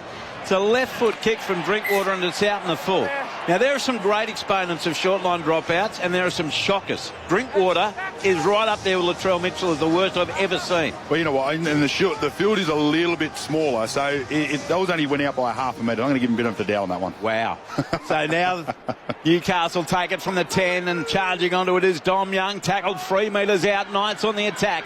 3.5 gone. No score. It comes right to Sharp/Pappenhausen. Away to Brown. Then he sends it back on the inside as Marju's tackled 13 out from the goal line. He'll play it in front of the left upright. Now it's McEwen to Crossland. It goes left to right to Croker, and he's drilled. Great defence. 10 metres out from the North Queensland goal line by Sam McIntyre. Played to Crossland. Sends it left to Feedy. Good run there into Hess, and Drinkwater tackled 1 metre out from the line in front of the post. Crossland, options both ways. Goes right to Brown. Cut out ball. Ponga. Quick hands away. Young for the goal line. What a tackle. Jackson Purdue and Clifford half a metre out, half a metre in, played on the last. Gagai dummies, goes himself and scores. But the referee is not convinced. Gagai gets the ball down, claiming a try after make it 4 minutes and 18 seconds. The Cowboy player for a knock-on in the field of play. So he's not sure Ashley Klein. He sent it to Chris Butler, as Gagai went from dummy half, Louis, to claim the first try of the game, in his mind at least. Yeah, absolutely. He's pretty confident he gets it down here, Gagai, which I think he does. But I tell you what, the Newcastle Knights, they've started this game really, really well. Here they go now, just watching the replay. I don't see any knock on. It must be when he pulls out of this tackle of Cohen Hess. But he's had a trip. No, there's a drop ball there. He's lost the ball into McIntyre. But I'll tell you what, they've started well. The start of this game has been ferocious. When loses possession, whether it hits a Cowboy or he regains it. So Gibbsy, we're having a look at the replay together. I thought he lost control of it, Gagai, into McIntyre. But what do you? One angle certainly shows that. But what about the markers from the Cowboys were not straight? As to the on-field ruling of a knock-on into the Cowboy, we'll be supporting that decision. We have a decision. I'm happy with that. I did see movement, and I reckon it does definitely touch a Cowboy player. So no try to Gagai, no try to the Knights, no tries in the game, no score after 4 minutes and 18 seconds, and Gagai denied. But he just said a couple of words there that I can't repeat on family radio. Not definitively either, Andrew, because they didn't say, it was knocked on, so they went with the referee's call. But they were not marked up straight there. Those markers were all askew. So it's a changeover going to North Queensland, and taking the tackle is Terlangi. Now comes left on the next play, left to right to Chester. Caught 25 out from his own line. Played to Braden Burns. He sets sail from dummy half over the 30 into Sharp, Safidi, and also in there for the Knights, Dylan Lucas. Quickly played Marnie. Takes off from dummy half. Short ball right to Helam Lukey. Best is there to make the tackle. 5 metres short of halfway. 12 in from the western touchline. Played to Marnie. Goes left to Taumalolo on the surge. But Matt Croker greets him first of all. Then he threw an errant pass out the back that may have been knocked on. Bradman, leave it. Knock-on's from you first, Reed. Okay. So Reed Marnie got a hand to it first. It was knocked on both ways. It was a silly pass. And it's going to be a Cowboys Newcastle Knights scrum feed, although we might have another challenge here. Challenge here. On-field ruling is a double knock-on. The first one's by the Cowboys. I actually thought it come off Bradman Best first, but... Well, Reed Marnie agrees with you. Yeah, and you wouldn't be challenging at this time if you didn't, surely. So it's a real stop-start to this game. Does it flick off Bradman Best's hand before being touched by Marnie? Gee, it's a photo finish. It is a photo finish. I think the referee's right. I reckon that view's probably not going to show. We've got a behind view. So what about... Yeah, I reckon Bradman's best hand into Reed Marnie.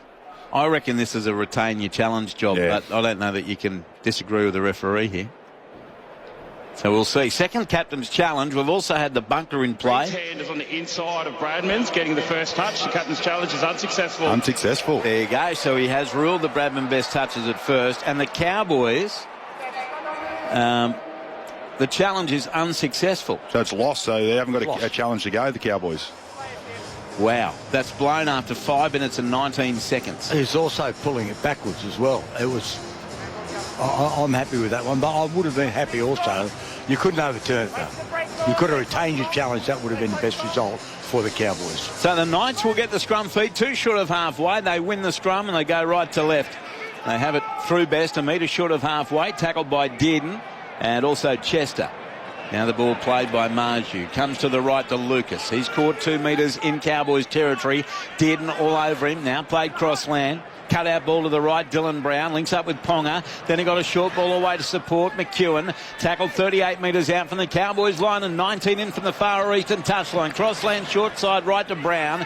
Took on the line, taken by Hessen Purdue. He plays the ball now for the Knights to Gagai. Goes open side left to Ponga away, crossland. Plays out the back. Sharp got the pass on this time to support in Lucas, and he's caught 23 out from the goal line. Last tackle, Newcastle. No score after 6 minutes. The kick from Ponga, 22 metres out. Charging through is Fletcher Sharp. He's great in the air. He takes it. And does he get the ball down? Great effort defensively by Marnie. But he can't stop the Pappenhausen look-alike. Fletcher Sharp's over to score. 6 minutes 20 gone. Newcastle, first points of the 2026 season. They lead the Cowboys by 4 points to 0. Luke Lewis. They've started really, really well, the Newcastle Knights. I thought right from the kick-off, their intent and defence was beautiful. They've come downfield, they've asked a lot of questions, and there's a really little nice kick here from Callum Ponga. Gets it right on the spot, and then Fletcher Sharp, he stays on side, gets his timing right, and like you said, under the high ball is absolutely outstanding. Does not take his eyes off it, gets up and high, and gets the ball down with the point of the ball. That's a beautiful try from the Knights. Yeah, and when you consider they don't score many points, Andrew, they were denied with Dane Gagai. That was a controversial one. It was a close call. Reid Marnie has lost the captain's challenge, so that wasn't a good passage there for the Cowboys. But Fletcher Sharp, you see what Ponga and Sharp do, and they haven't been there for so long. Dylan Brown embraced Sharp. They were very, very friendly and very, very happy with that. So 4-0 to Newcastle. We'll get your text shortly as well on 0467 920 222. Kalen Ponga lining up the shot for goal. What about his record? Fletcher Sharp, 23 tries in 27 games. That's amazing. Streak of 13 for Kalen. Oh, he's already started. No. They're unbelievable. Kalen Ponga, he's 18 in from the western touchline, 19 metres out, strikes it, likes it, kicks the goal. 14 in a row for the Newcastle captain. Knights 6, Cowboys 0. 7 minutes 40 gone in the first half in Sin City. On the text line, Gaz says, team, hope you all have a great year. Finally, an actual NRL game time. Thank goodness for that. Great to hear on the radio again, Maury. Love your work, man. Have a fantastic season. From Tim in Lismore, thank you, Tim. Hell yeah, footy in Las Vegas. Welcome back, boys. Missed you all. Knights and doggies, says Ballina Bronco. Great to hear your voices, boys. Really don't care who takes out the NRL Premiership, as long as our mighty Newtown Jets win the New South Wales Cup. Cheers from the 8,972 from Henson Park. How good. Go the Jets. And boys, welcome back. So good to hear the NRL back, hoping for a good year for the Dragons, and excited for a year of listening to Maury back where he belongs. From Dan at Broome, deep in AFL country. Well, we appreciate your support, Dan. And like you, I hope I've got the whole year in me. As now from the kickoff, there has been a knock-on against Newcastle. It will be a Cowboys feed. Yeah, there's definitely the Knights knocking off the kickoff. It was Brown under it, sent the pass away to his left to Trey Mooney, and the ball came spewing out off a leg of the Cowboys. That's fair enough. Yeah. Poor ball control there by Trey Mooney has put his side after scoring points under enormous pressure. It has not been a fluent start to the game. Isn't it funny how always after the points, Newcastle seem to find an error?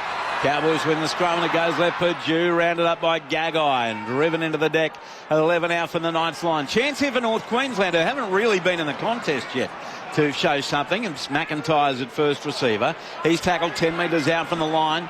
There by Croker, played to Marnie, sends it right, Taumalolo up the middle. into Crossland and Lucas and Croker and put down 2 metres out from the goal line. Dummy half Marnie. Goes left in front of the goalpost of Ruben Cotter. Taken over the top by Safidi. A metre out from the line. Cowboys with it. Down 6-0. Marnie. Cut out ball right to Dearden. Right foot step into the defence of Crossland. 5 metres out from the line. Last tackle Cowboys. Marnie sends the ball left with a cut out ball to Clifford. Then away through hands. It goes to Purdue. Lost the ball. Dived on by McEwen for Newcastle. And really gives you that was a nothing set from the Cowboys. 6-0 Knights. 9.5 gone. Well, that's the situation there where this field is 8 metres in width, skinnier than a normal field. So they were trying to throw the ball out wide. They were always going to run out of space. A kick in behind would have been a much better option. So now Fletcher Sharp had a dummy half for the Knights on play 3. He's caught 29 out from his own line. Centre field by McIntyre. Played to Brown. Goes right to Feedy. Nailed there by Hess and also Clifford. He'll play the ball for Newcastle. It comes open side left to Mooney. Running it up with vigour, but caught 5 short of halfway as Phoenix Crossland gives treatment in back play. Might have been dislocated finger. As Kalen Ponga just short of halfway. Boots it with the left foot down to the right wing of Braden Burns for the Cowboys. Returns and lost the ball. Taped through by Fletcher Sharp. In goal he fell over and it goes over the dead ball line.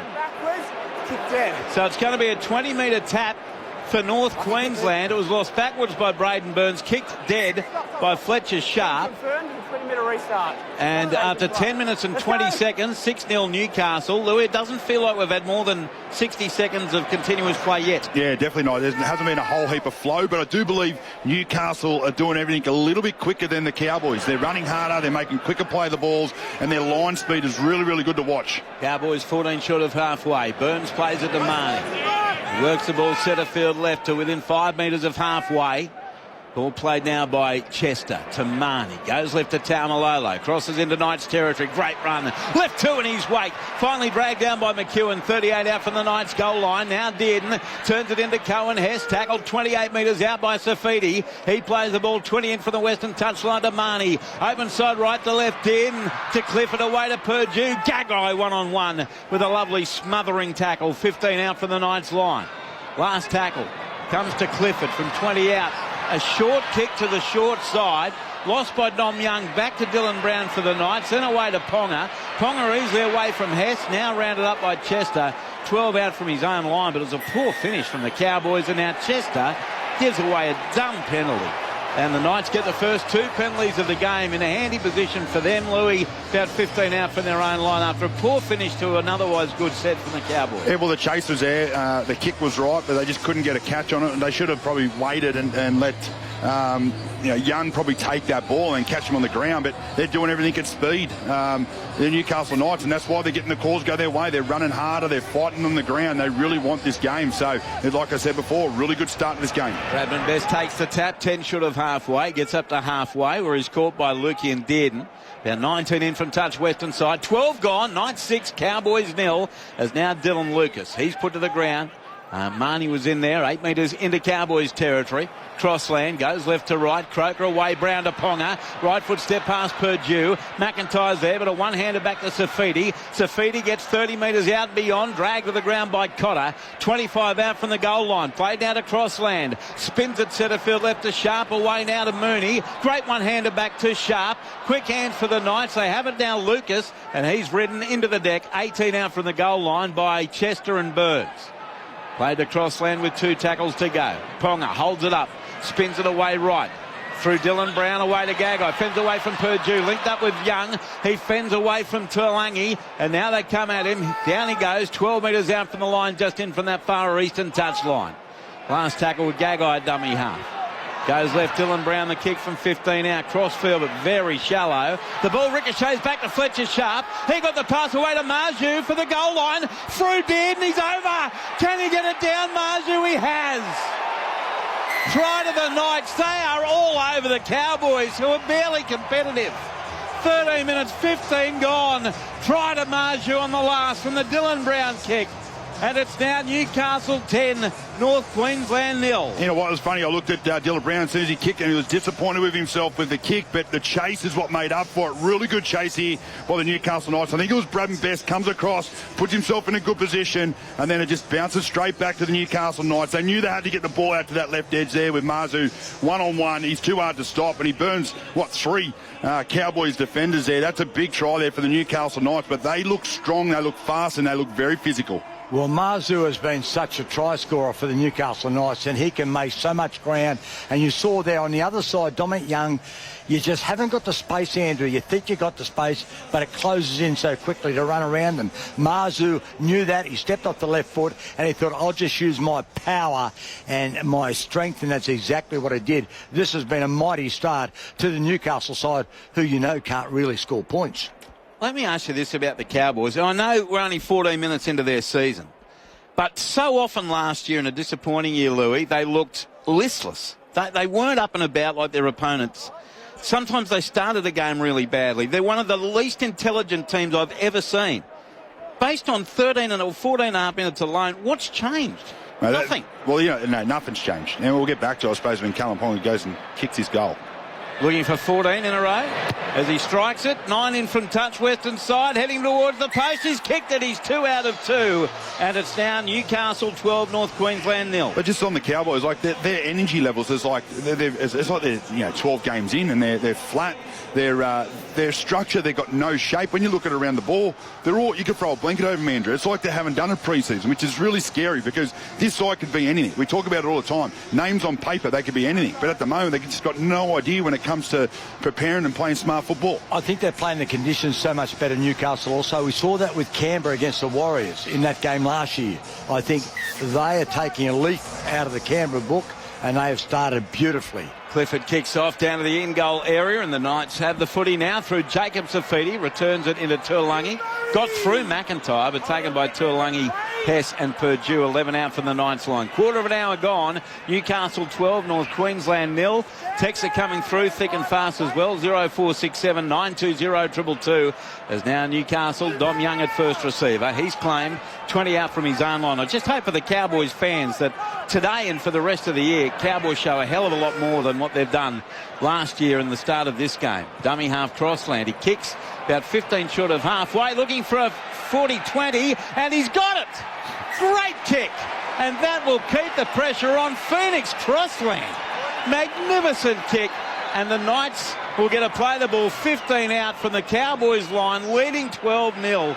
That was brilliant from Phoenix Crossland. Well, you talk about set after points, and we say this all the time. Get through your set and get to a kick.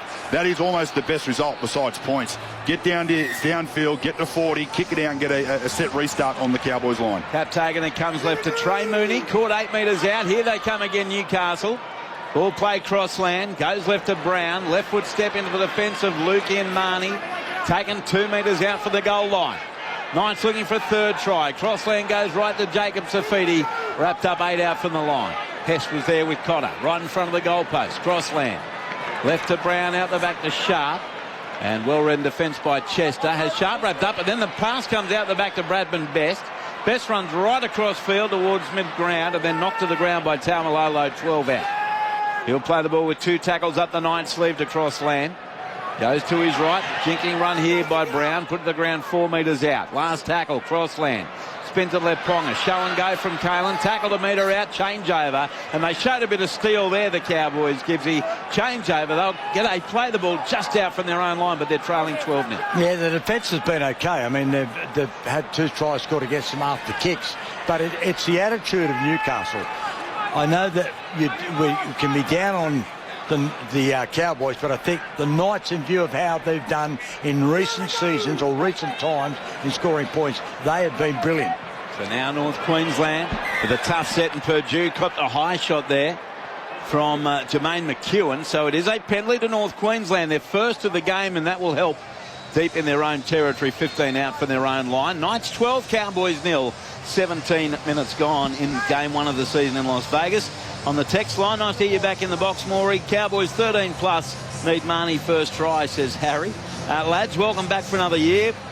When too much rugby league is not enough, asking us for top 8s and so on, as McEwen's put on report. Might be a bit hard for the top 8s. Do you remember your top 4s from earlier? That might help. Yeah, I got them. What was yours, Louis? Roosters, Penrith, Broncos, Sharks. What was yours, Jonty? Broncos of Canterbury, Roosters and Panthers. No, you only had 2, so he's lying. So now it's the Cowboys up to halfway. Lukey plays it to Marnie, goes left in, away to Taumalolo. Caught 2 metres in Newcastle territory. Plays the ball to Reid Marnie. Sends it left away to Ruben Cotter. Takes on the defensive Croker. Mooney and Brown.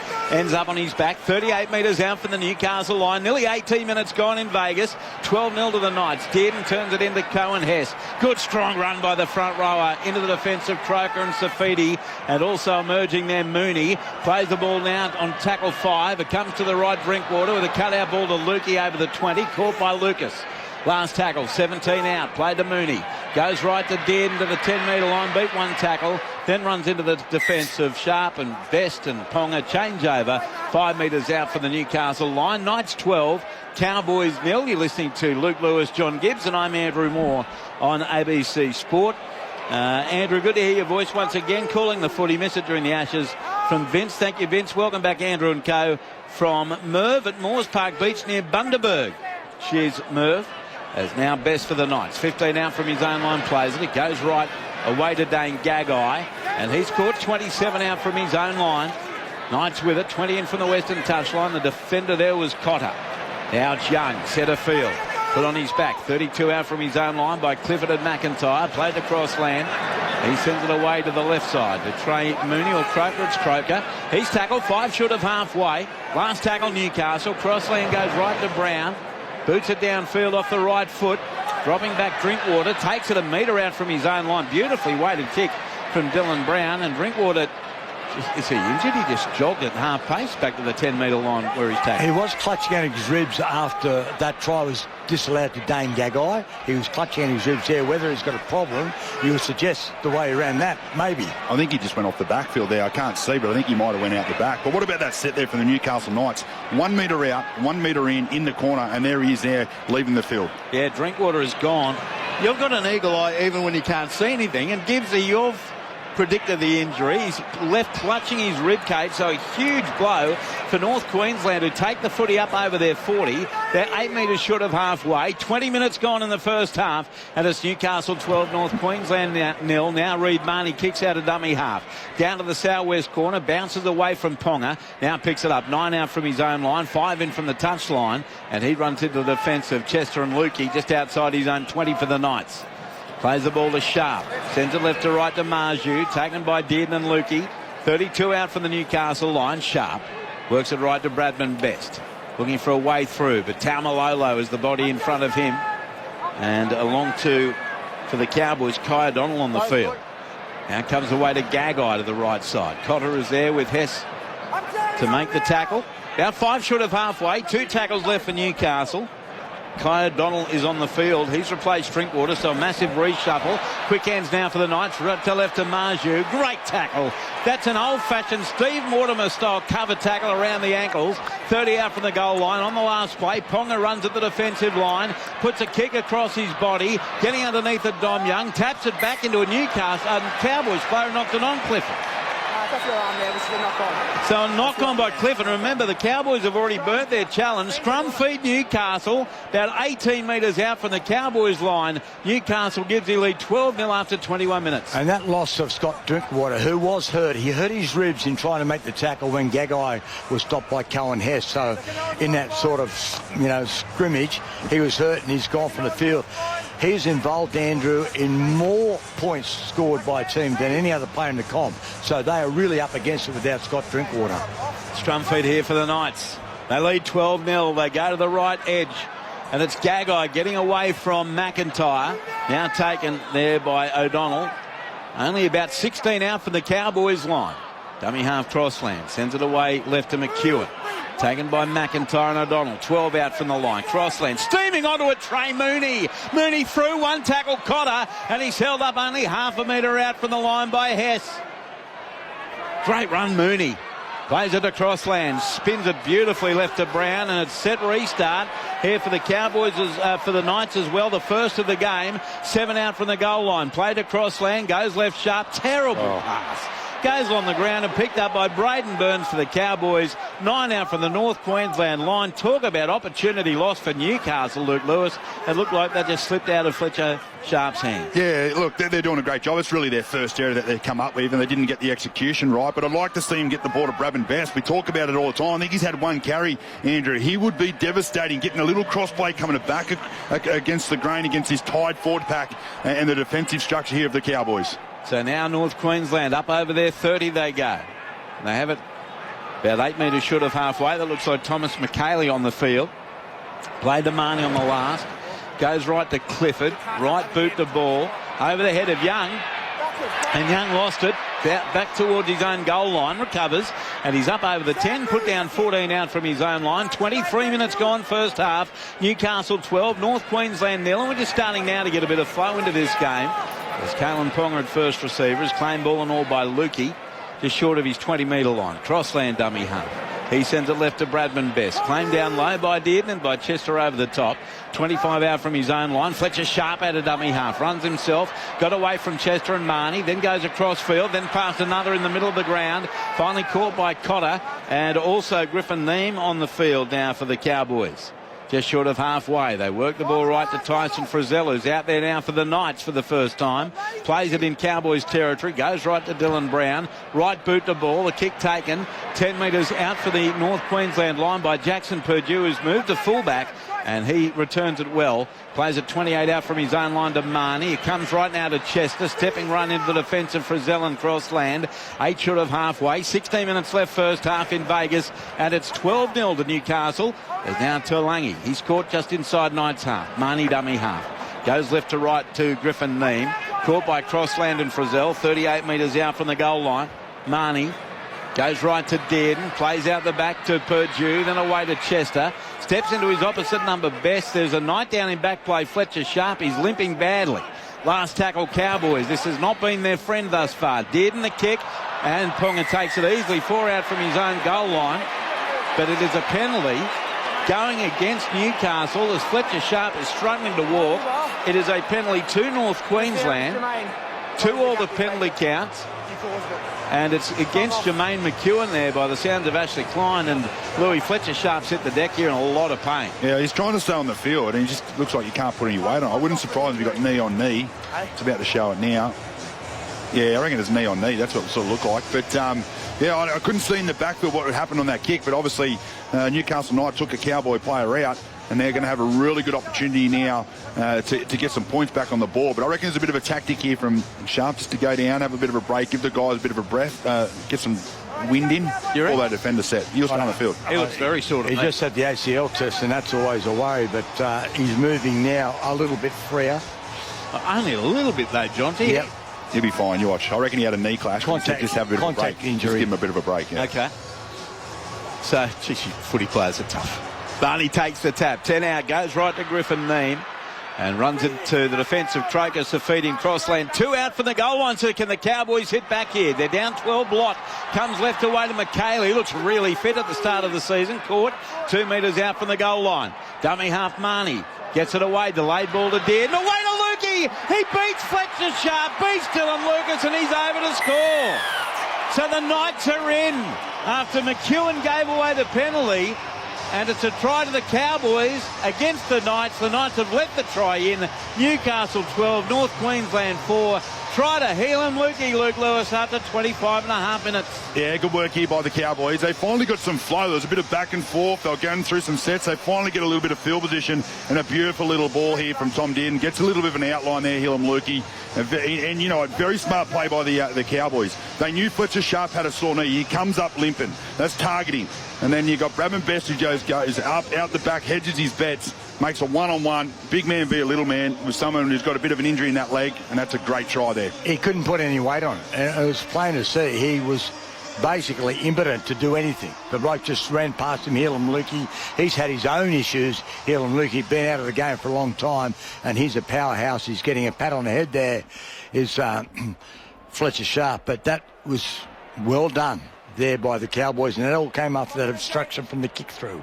Jake Clifford will take the shot. Yeah, to quote you, Louis, struggling, limping, no running for Fletcher Sharp. And missing. Here's Jake Clifford. 67% career goal kicker. 12-4, Knights lead Cowboys. He's 16 in from the western touchline, 15 metres out. Right foot kicker. He strikes it. He likes it. He's kicked the goal. So the Cowboys get to within 6. Newcastle 12, North Queensland 6. Remembering that Scott Drinkwater's off the field with what looks to be a rib injury for North Queensland, and now Fletcher Sharp's coming off the field. Tell you what, they do have a good replacement, though, Gibbsy, this year in Sandon Smith, the former Rooster. Yeah, Sandon Smith, that's ideal for him to come on, but that's a blow there, a knee injury of Fletcher Sharp, because every time he got the ball, he was looking dangerous. Now, you mentioned Thomas McKaylee looking fit. I wonder if he'll score a try, Andrew. He has the longest try-scoring drought of any player in the competition. 89 starts. This is his 90th start. Never scored a try. Wow. Oh, can't help but cheer for him then. That's getting him into Alex Twoll areas. I was going to say, how long has Twoll's gap been between tries now? Or not? It's a little bit, but remember Blake Laurie and Twoll took forever. Well, he's the longest now. That was very cool. Laurie's first one at Belmore, wasn't it? We were there. Under the post. So Fletcher Sharp will go into the sheds, I'd imagine, to get that leg checked out as Ponga kicks it down to the northeast corner to resume play, and it comes back away to Griffin Neame. He's tackled, crunched to the ground, 15 out from his own goal line by Mooney. What did you see there, Louis? I think it was a head-on-head clash, and he went down straight to the ground, so I wouldn't surprise me he goes off and gets a HIA here. That being Matt Croker rather than Griffin Neame. He fell out of the tackle, we're worried about a head injury. So he'll get checked now with 13 minutes 42 left in the first half. Newcastle 12, North Queensland 6. He's having a chat to the trainer now, and it wasn't actually head-on-head. It was head-on sort of upper arm. It's just when he comes out. So when he comes out here and goes straight to the ground, and he was like, looked like he was out for a bit. He's saying it was his shoulder. Yeah, well, that must mean he's concussed, because that wasn't his shoulder. As now he's staying on for the time being. Cowboys have it. 22 out from their own line, trailing 12-6 as O'Donnell plays it to Marnie. He sends the ball away right to McKaylee. And he broke free of one, but he's caught 33 out from his own line. Played to Marnie. Sends it left away to Reuben Cotter. Croker's there with Crossland to make the tackle. 7 metres short of halfway. And also in there was McEwen. Now Marnie sends it right to Dearden, who slipped over, gets up to go again. But he's put on his back, a metre in Knight's half. 20 in from the western touchline. Last tackle, Cowboys. As Marnie goes left, Clifford just short of halfway. Right foot kick. Down to the right wing of Dom Young, who's nearly tackled on suspicion there by Turlangi. Young takes it anyway, and he'll play 12 out from his own line. John Gibbs, Luke Lewis, I'm Andrew Moore with you. Opening day of the 2026 NRL season on ABC Sport. A reminder too about our new rugby league show on a Monday night for listeners in New South Wales, Queensland, the ACT, regional areas as well. It's all there between 6:30 and 7:30 Australian Eastern Daylight Time on ABC Listen, local radio too. And you can catch us there tomorrow night. My co-host for the second half of the show will be the Padre, Matthew Elliott. So Louis joined us for the first show last Monday, and there'll be a rotating cast. As here's a kick downfield from Dylan Brown. Ruan Sims will be with me the week after, and Scott Sorensen the week after that. As now from the kick downfield, it's Jackson Purdue. Shoved backwards by McEwen. And he'll play at 16 out from his own line. We'll hear from Gibbsy and MC. And all the teams. Spinning in the tackle now is Braden Burns for the Cowboys. 27 out from his own goal line. Plays the ball to Purdue. Sends it right to Chester. He straightens into the defence. And he's taken there and put to the ground for Newcastle there by Sandon Smith. Now right edge to the try scorer, Lukey. 3-man tackle to bring him down. Lucas was in there with Best and Crossland. Played 5 short of halfway to Dearden. Sends it open side left to McKaylee. He dummies his way there into Safidi, Frizzell, and also Croker. 6 metres in Knight's half. Last tackle. Cowboys down 12-6 after 28.5 minutes. Clifford, the towering kick. Ponga underneath it. Takes it comfortably. 20 out from his own line, and he's met immediately by Reuben Cotter. 12-6 Knights. John Gibbs. Well, a player that's made a real difference is the Cowboys, Griffin Neame. He's done a really good job since he's come on the field. I think they'd be on good terms with themselves to be only down by 6 points, because they've been totally dominated, and wouldn't Justin Holbrook like his time over again? Should have replaced the minute before Fletcher Sharp. So here's Newcastle now. Safidi tackled 28 out from his own line. Getting an update through on Scott Drinkwater as well. As it comes to the right, Brown away, Ponga, dummies, caught. Sam McIntyre, one-on-one tackle, 7 metres in Cowboys territory. Last tackle, Knights.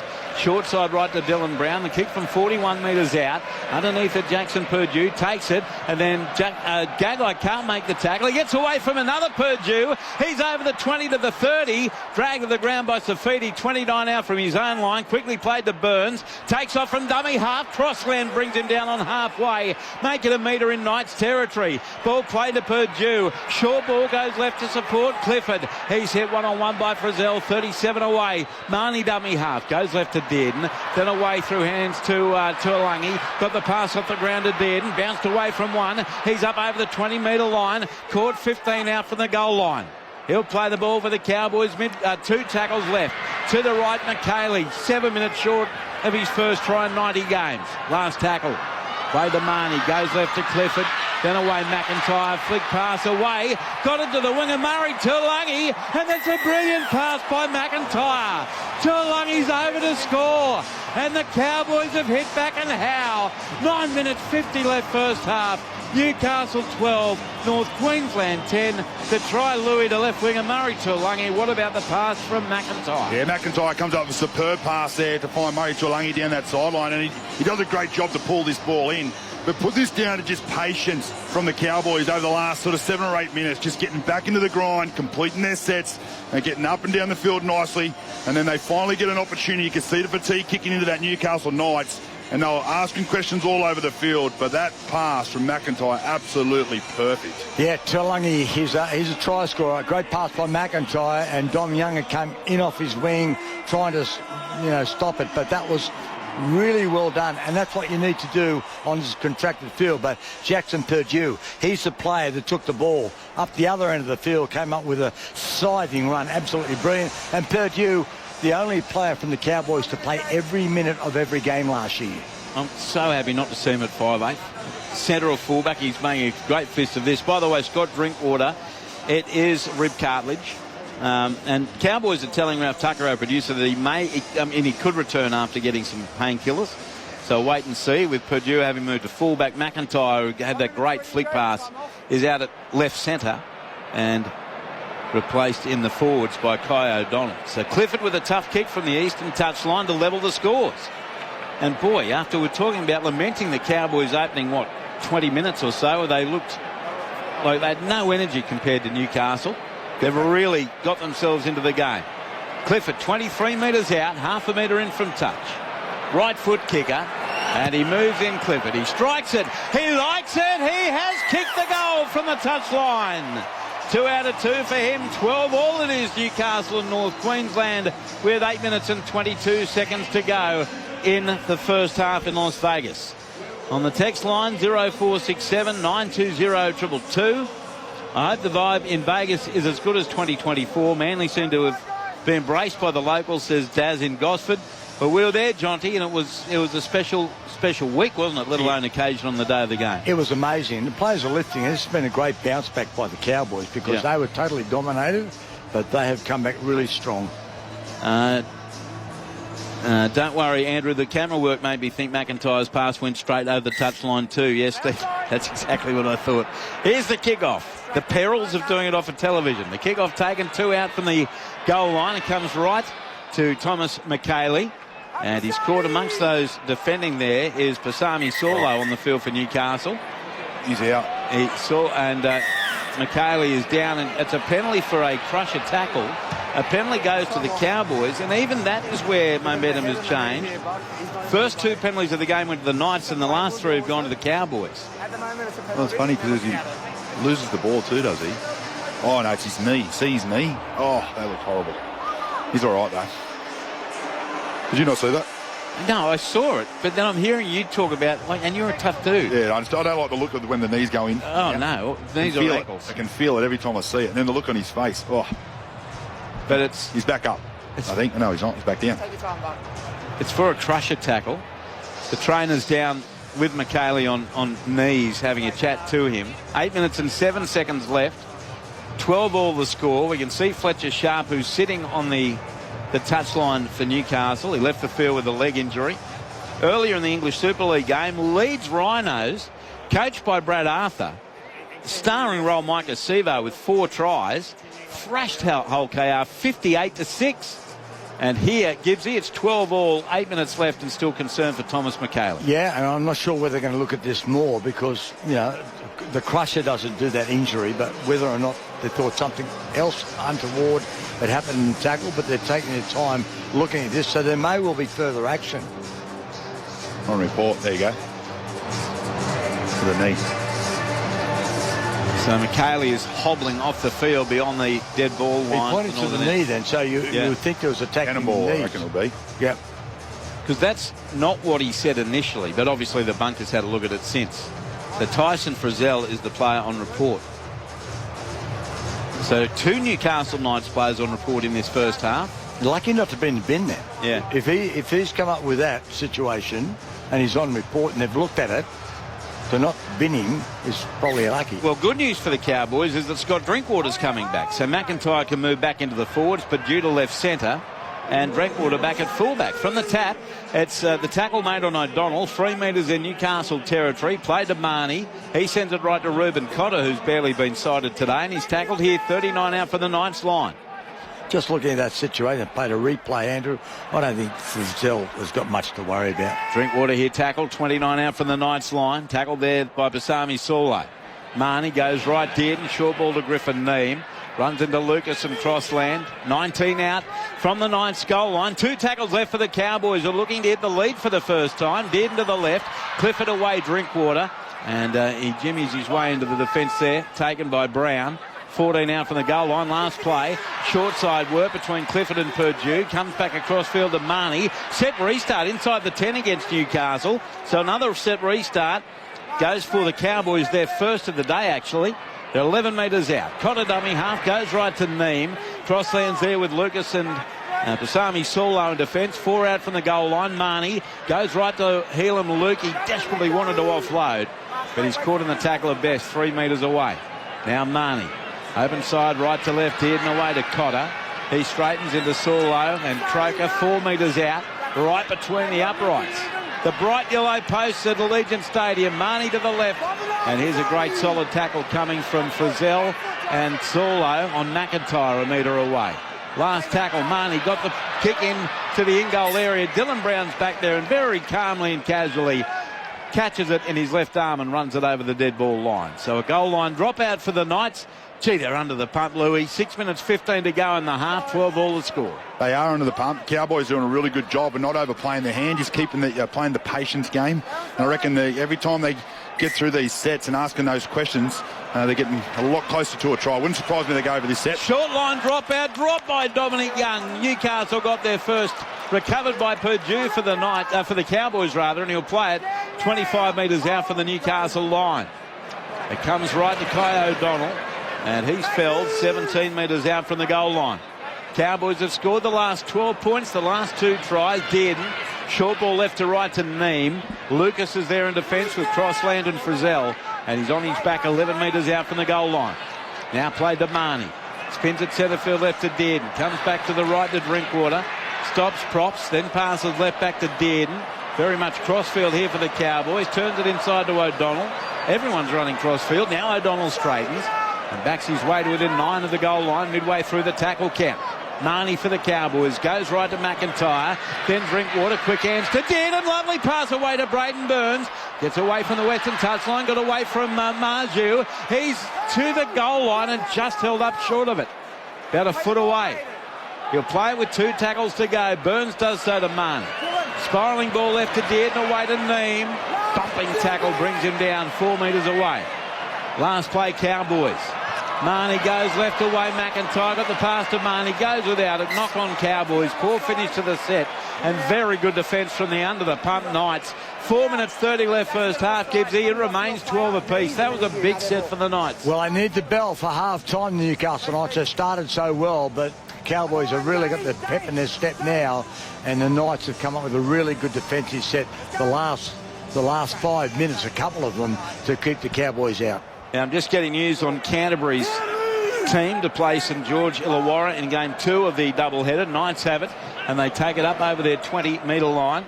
Now 25 metres out from their own line. So their starting lineup is intact. Matt Burton is playing at 5'8". Then their 6-man bench is Kurt Mann, Satili Tupanua, Harry Hayes, Josh Curran. And then you can add Jake Turpin in jersey 20 and Anari Tuala in jersey 21. Sean O'Sullivan drops out.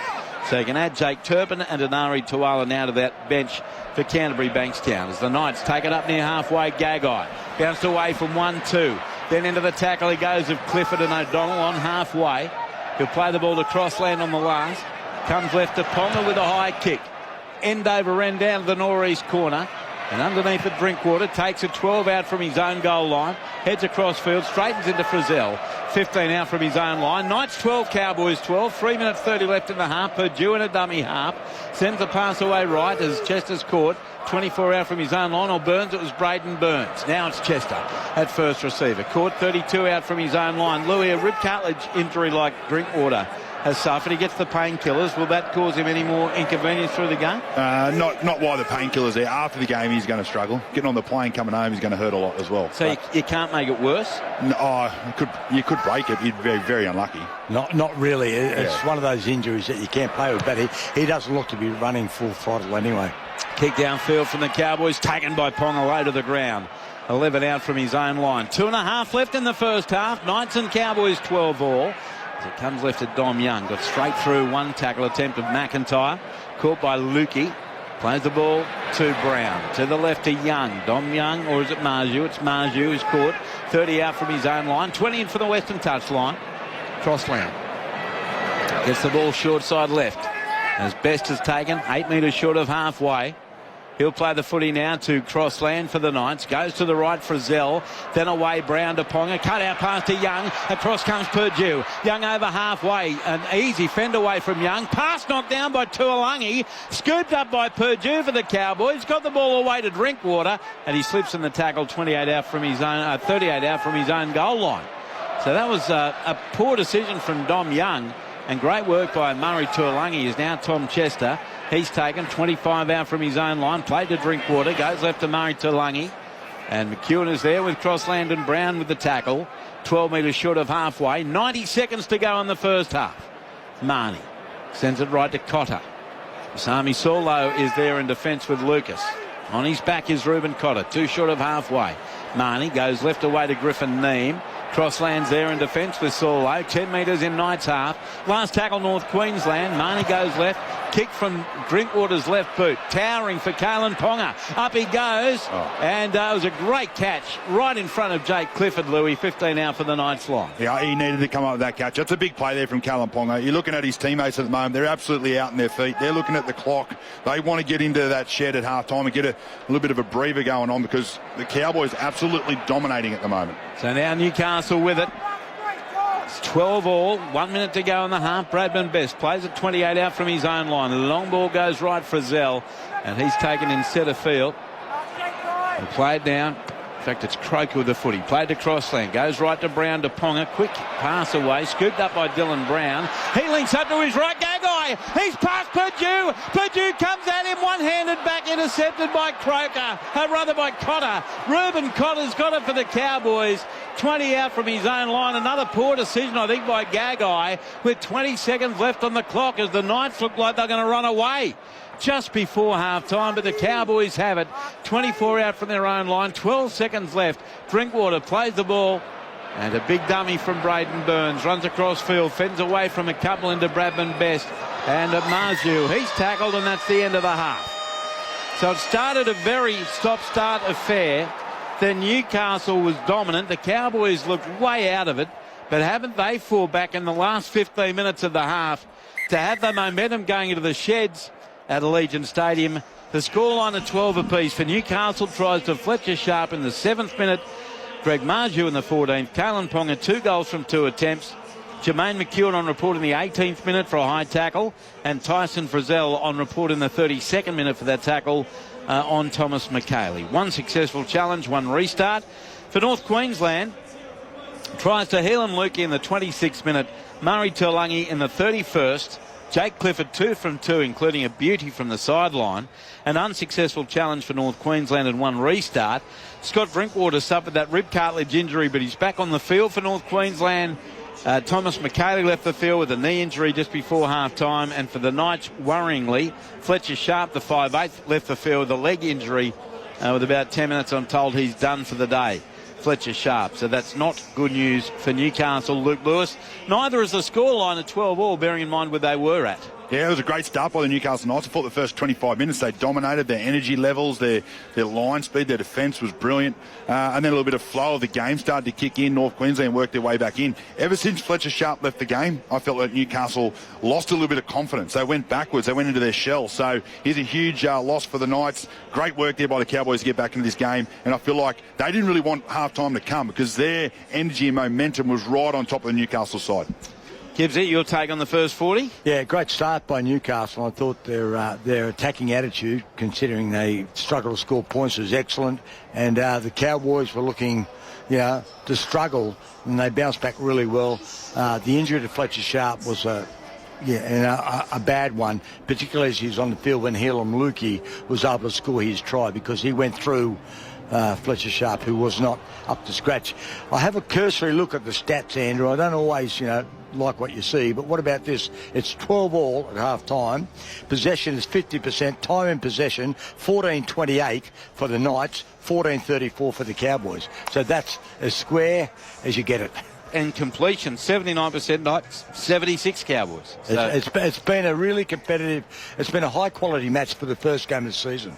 Greg Marshew's run for over 100 metres. He's at 106 and 112 for Braden Burns. Is opposite winger.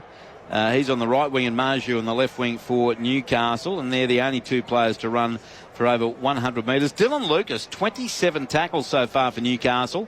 20 for Cowboys prop Cohen Hess, 29 for Matt Croker for the Knights, 26 to Phoenix Crossland up the middle, and 22 for Tom Dearden. So plenty of players doing a mountain of defence. Jermaine McEwen, 22 tackles.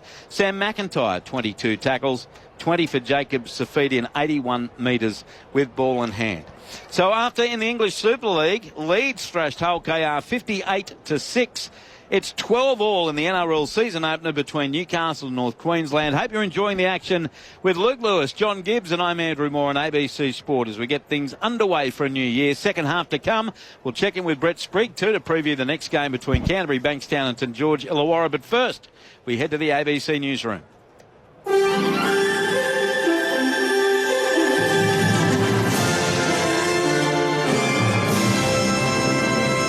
ABC News with Satyam Weinstein. State media in Iran has confirmed the death of the country's supreme leader, Ayatollah Ali Khamenei, in US and Israeli airstrikes. 40 days of public mourning have been announced. It comes after US President Donald Trump took to social media to announce Khamenei was dead. Mr. Trump says his death is the single greatest chance for the Iranian people to take back their country, calling him one of the most evil people in history. It comes amid massive joint U.S. and Israeli bombardments of Iran. The U.S. president says heavy pinpoint bombing will continue uninterrupted through the week or longer. The Iranian Foreign Ministry says a series of missile and rocket attacks it's launched across the Middle East are an act of self-defense. Officials in Abu Dhabi say one person's been killed and 7 wounded in an Iranian attack on the city's international airport. There have been explosions reported in a number of countries across the region after the US and Israel launched a major military operation. Iranian Foreign Ministry spokesperson Ismail Baghai says they're targeting American and Israeli military bases. What we are doing is defending our national territory, our sovereignty against an act of aggression. And we all know that those bases, those military bases which are under full control of the United States are being used to conduct military attack against Iran. The UN Security Council has held an emergency session in the wake of the US and Israeli attacks on Iran. Iran is calling on the Council to take immediate action in response to what it called the manifest act of aggression. UN Secretary General Antonio Guterres says the military action is undermining global peace and security. I call on all member states to strictly uphold their obligations under international law, including the UN Charter, to respect and protect civilians in accordance with international humanitarian law and to ensure nuclear safety. Let us act responsibly and together to pull the region and our world back from the brink.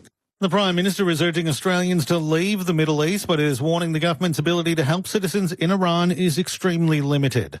The government's issued a do not travel warning for Israel, Lebanon, Bahrain, Kuwait, Qatar, the United Arab Emirates following the strikes on Iran. Australians in Iran and Israel have been asked to register with the Department of Foreign Affairs, but Anthony Albanese says the government's ability to help Australians in Iran is extremely limited following the closure of the Tehran embassy last year. We continue to advise Australians to not travel to Iran. This has been in place since 2020, and to leave Iran as soon as possible, if it is safe to do so. Travellers are stuck at Sydney International Airport due to flight cancellations in the wake of the military action in the Middle East. Major transport hubs connecting Australian travellers with Europe and Asia have been closed. Stranded passengers in the Sydney terminal say they can't find accommodation, with bookings at capacity due to last night's Mardi Gras celebrations. This woman's Qatar Airways flight was cancelled last night. Basically, we've been in the airport ever since. There's no representative at all from Qatar. There's been no hotel organised, there's been no food, no drink, no reimbursements, nothing. So we are actually booked onto the flight tonight for 21:40, which is still going ahead, if you believe that. I don't believe it. Turning to other news, police say a motorcyclist has died after being washed away while attempting to cross a flooded creek in South Australia's mid-north. Emergency services were called to R.M. Williams Way at Euralia in the southern Flinders Ranges this morning. The rider, a 47-year-old man, was found dead following a search.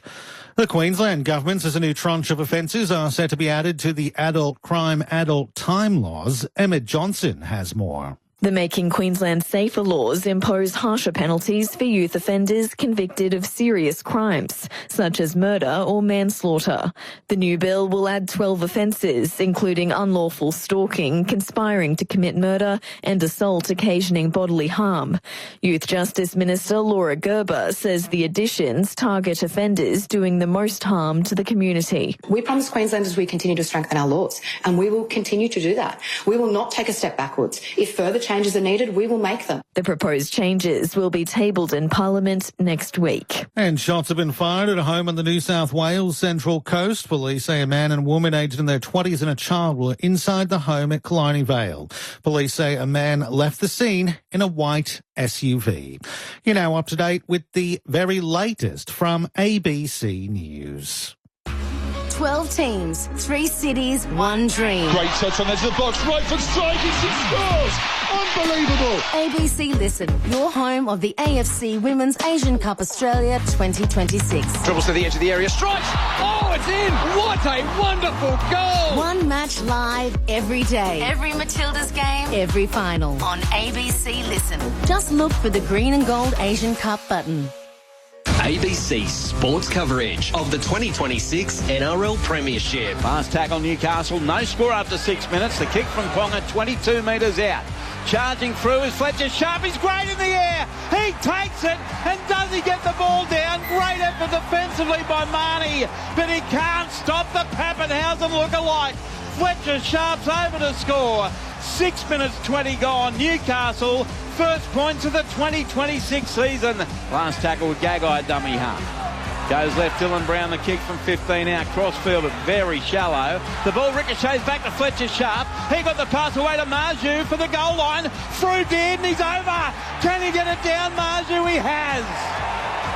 Try to the Knights. They are all over the Cowboys, who are barely competitive. 13 minutes, 15 gone. Try to Marju on the last from the Dylan Brown kick. 2 metres out from the goal line. Dummy half Marnie. Gets it away. Delayed ball to Dearden. Away to Lukey. He beats Fletcher Sharp. Beats Dylan Lucas, and he's over to score. So the Knights are in after McEwen gave away the penalty. And it's a try to the Cowboys against the Knights. The Knights have let the try in. Newcastle 12, North Queensland 4. Last tackle. Baidamani goes left to Clifford, then away McIntyre, flick pass away, got it to the winger Murray, Tuilagi, and that's a brilliant pass by McIntyre. Tuilagi's over to score, and the Cowboys have hit back, and how? 9 minutes 50 left first half. ABC Sports coverage of the 2026 NRL Premiership. On your radio, ABC Sport Digital Radio. And ABC Listen. Magnificent fight back there by the Cowboys. 12-all it is at half-time in game one of the season. Earlier, 58-6 leads thrashed Hull KR in the Super League. You were John Gibbs, Luke Lewis, I'm Andrew Moore. Coming up next, it's St George Illawarra playing Canterbury Bankstown Bulldogs, a top 4 team a year ago. Dragons looking to get back into the top 8. And Brett Sprigg will be calling the action with Louie and Gibbsy. And Spriggy, we saw a lot of each other through Big Bash and women's cricket. Great to see you back for another year of footy. Great to see you as well, Maury, here in our boardroom. And yes, on matters here, I mean, I saw Shane Flanagan's comments that he said that we can't win the comp, which he's since clarified that those comments, what they all mean. But I think any realistic Dragons fan will understand that sort of sentiment. The fact is, they face a team today that, as you say, was a contender very much so last year, and certainly the Bulldogs, they lost both finals out in straight sets, so they had their last campaign end in heartbreak. Their coach, Cameron Ciraldo, now embarking on year number 4 in charge, mentioned that this is what they want to be, a team that plays in big headlining games. They did that last year, played some big games in front of big crowds here at home. Certainly an occasion like tonight in Las Vegas is one of those things. They're missing boom recruit Leo Thompson, so a big role for Sam Hughes to play in the front row. Of course, Lockie Galvin will be a player of focus, as today he and Matt Burton, who's been clear of the injury, are up against a new halves pairing for the Dragons with Carl Flanagan and Daniel Atkinson. That confirmed team news, which you mentioned earlier, is that the Bulldogs will start at least as named, so no issues there for Burton and Montoya.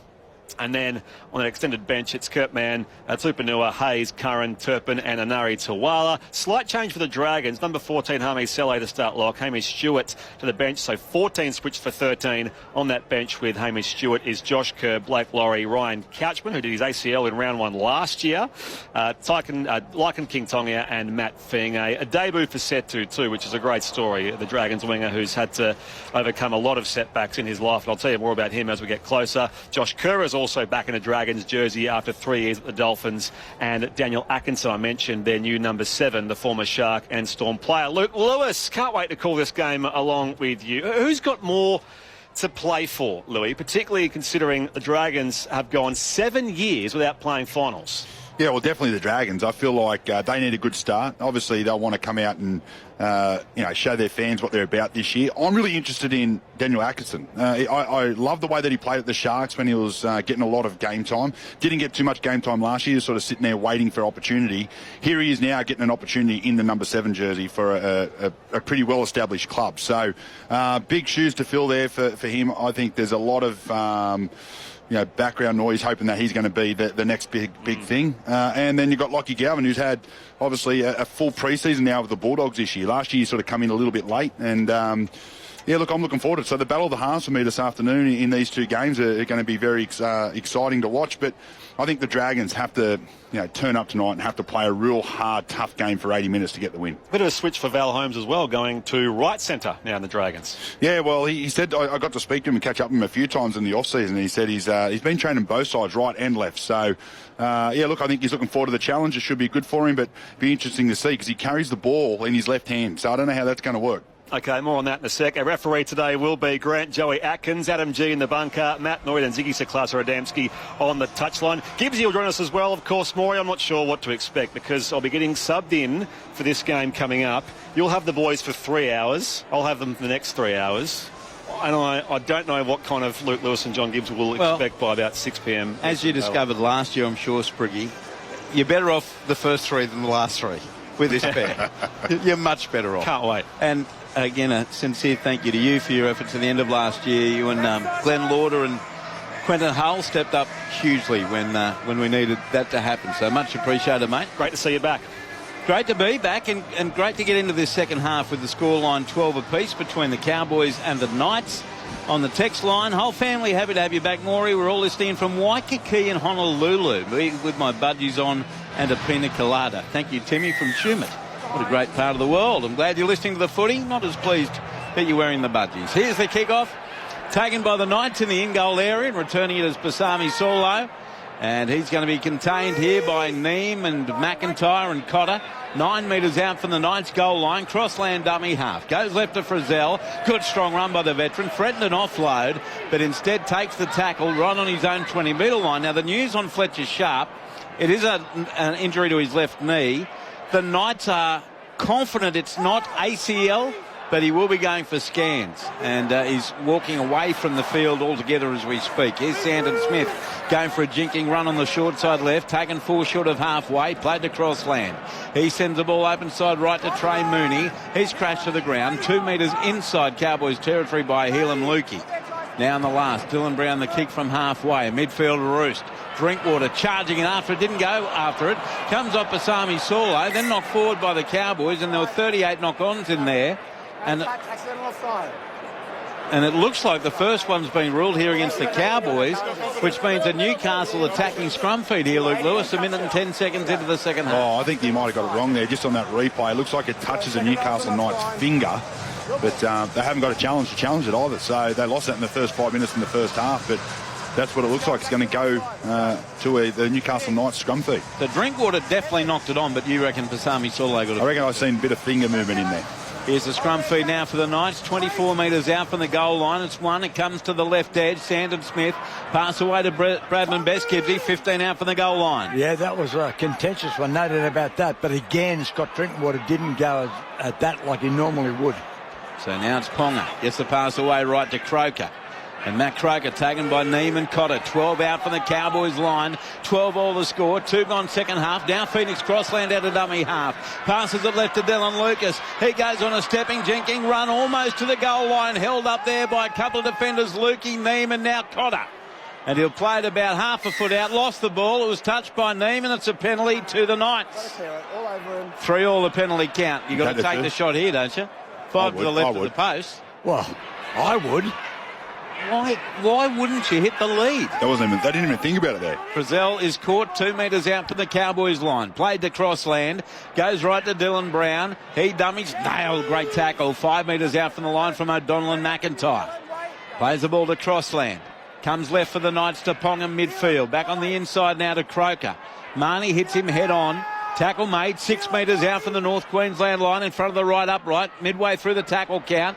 To the right, Basami Solo. He's tackled 2 metres away from the goal line. He plays the ball now to Crossland. Goes left to Dylan Brown. Out the back now to Sandon Smith Ponga. Quick tip on to Marju on the left wing. Bounced away from 1. Bounced away from 2. Keeps it alive to his right to Sandon Smith. Drifts that way into Clifford and O'Donnell. And finally cleaned up. 11 out from the line. Last tackle Newcastle. Scores locked at 12. Ball played to Crossland. Goes right to Brown. Puts in a stab kick straight to Drinkwater. He's got it for the Cowboys, who's now picked up and taken back near the goal line. He'll play the metre out from his own line.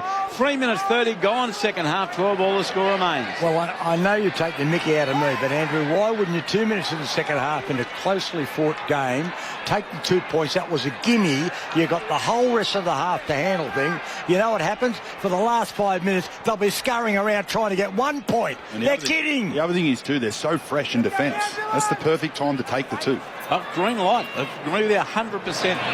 As now Griffin Neem for the Cowboys hits it up. This is a team that's gone 14 halves without scoring a point. 32 out from their own line. 12 all the score. 4 gone second half. Clearing kick from Jake Clifford. Down to the northern end. Underneath it and taking the catch, Dom Young. 14 out from his own line. Heads up over the 20. Puts the fend on Purdue, who stayed with him, the young bloke. And help over the top from Murray Talangi. 32 out from the Knights goal line. Dummy half Dylan Brown. Sends it open side left to Gagai. And he's caught mid-quarter halfway. Knights territory. Crossland in at dummy half. Spins it away left. Sandon Smith away to Greg Marju. He's caught 14 away from halfway. Crossland. Sends it left to Smith. It's a short ball away to Best. He's nailed head on by the defensive McIntyre. 5 short of halfway. 2 tackles left for the Knights. They go left to right. Croker, Frizzell, Brown. Then he links up with McEwen, who slips and falls over. Got off the deck. Passes the ball back to Frizzell. He's up to halfway. One-hand wrap-around ball to Crossland. Goes to the left to Smith. Back on the inside, Ponga. He's past McIntyre. Drew his man offloaded to Best. Oh, what a try. Game 1 of the season. That'll be hard to beat. Brad Bradman Best finishes it off for the Knights. Tyson Frizzell take a bow. 5 minutes, 10 gone, second half, and the Knights fans at Allegiant Stadium on their feet. Newcastle 16, North Queensland 12. Luke Lewis, oh, what a try. Yeah, beautiful try. Really good work here by the Newcastle Knights. They keep the ball alive. They ask questions everywhere, and they shrug it. They were breaking tackles. They just kept turning up for each other. But is there any better sight than Kalen Ponga in open space? He just looks so good. He pushes up, he gets an inside ball, uses that speed. He's got Newcastle Knights players everywhere, inside and outside, takes the right option to find Bradman Best. In open space, no one's catching Bradman Best. Beautiful try, Newcastle. Oh, that was really well set up, and it was the offloads of the forwards. All of the forwards, including that ball from Tyson Frizzell, they've been offloading. Their offloads have been far greater than North Queensland, and that's what's caused problems. But it was Sandon Smith in the end who came up with the big play. He ran to Tom Dearden, knew he had Kalen Ponga on his inside, and no better sight than Kalen Ponga in full flight. Took the ball from Smith on the inside, and then Ponga went through, gave it to Best, who improved the position. 16-12, the Knights over the Cowboys. It's now 44 tries, I believe, for Bradman Best. 6 minutes 30 gone, second half. Kalen Ponga, significant player in that try. 2 from 2, 14 out, next to the post, kicks the goal, and what's that, Jonty? 16 in a row. 16 goals in a row for Kalen Ponga, obviously going back to last year. And Newcastle back in front, 18-12 over North Queensland. Still 33 and a half minutes to go. On the text line, 0467 920 222. Good afternoon, boys. Great to have you all back. Any news on the octopus? Kindest regards from Pete the Dragon. No, we don't want to get into that conversation. Not good, very sad. Tell you about it later when we've got more time. Oh, okay. That does sound bad. Hi, team. Great to have footy back on the radio. Listening is driving back to Gosford from Coffs Harbour. Gee, what's that about? 3.5 hours drive? It's a good haul. After being an under-12s Banana Bowl water polo tournament. Go the Gosford Lobsters. What a great team for a name for a water polo team. Expecting a big year from the Sharks. Up, says Tom, Joe, Dan and Josh. Here's the kick-off over the dead ball line. Gee, they've compounded it after conceding a try. You see that so often in NRL games, and it's an automatic penalty to Newcastle on the centre of halfway. Welcome back to the home of NRL, Andrew and the team. Hoping for a good season for my bunnies, writes Colleen from the Borough. I'm bullish on the bunnies this year. It's 2 o'clock in Australia. What time is it in Vegas? 2 o'clock, 7 p.m, I think, in Vegas. Now just on 7:30 over there. As from the tap restart, it's a Dane Gagai, and the Cowboys, they don't want to implode early in the second half as they did early in the first here. It's played to Crossland. Goes left to Smith, back on the inside to Croker, and he's caught 20 metres out in centre field at the southern end. Plays the ball to Crossland, goes left to Smith. Jensen runs and beats one tackle, taken now over the top by Lukey. 12 out from the Cowboys line. Crossland goes right to Ponga. Ponga holds it up, sends it right to Dylan Brown, then out the back. Gagai! Quick hands to an unmarked Dominic Young, and he's able to score untouched. Where was the cover? Try to Dom Young. Newcastle goes back-to-back. 7 minutes 45 gone second half.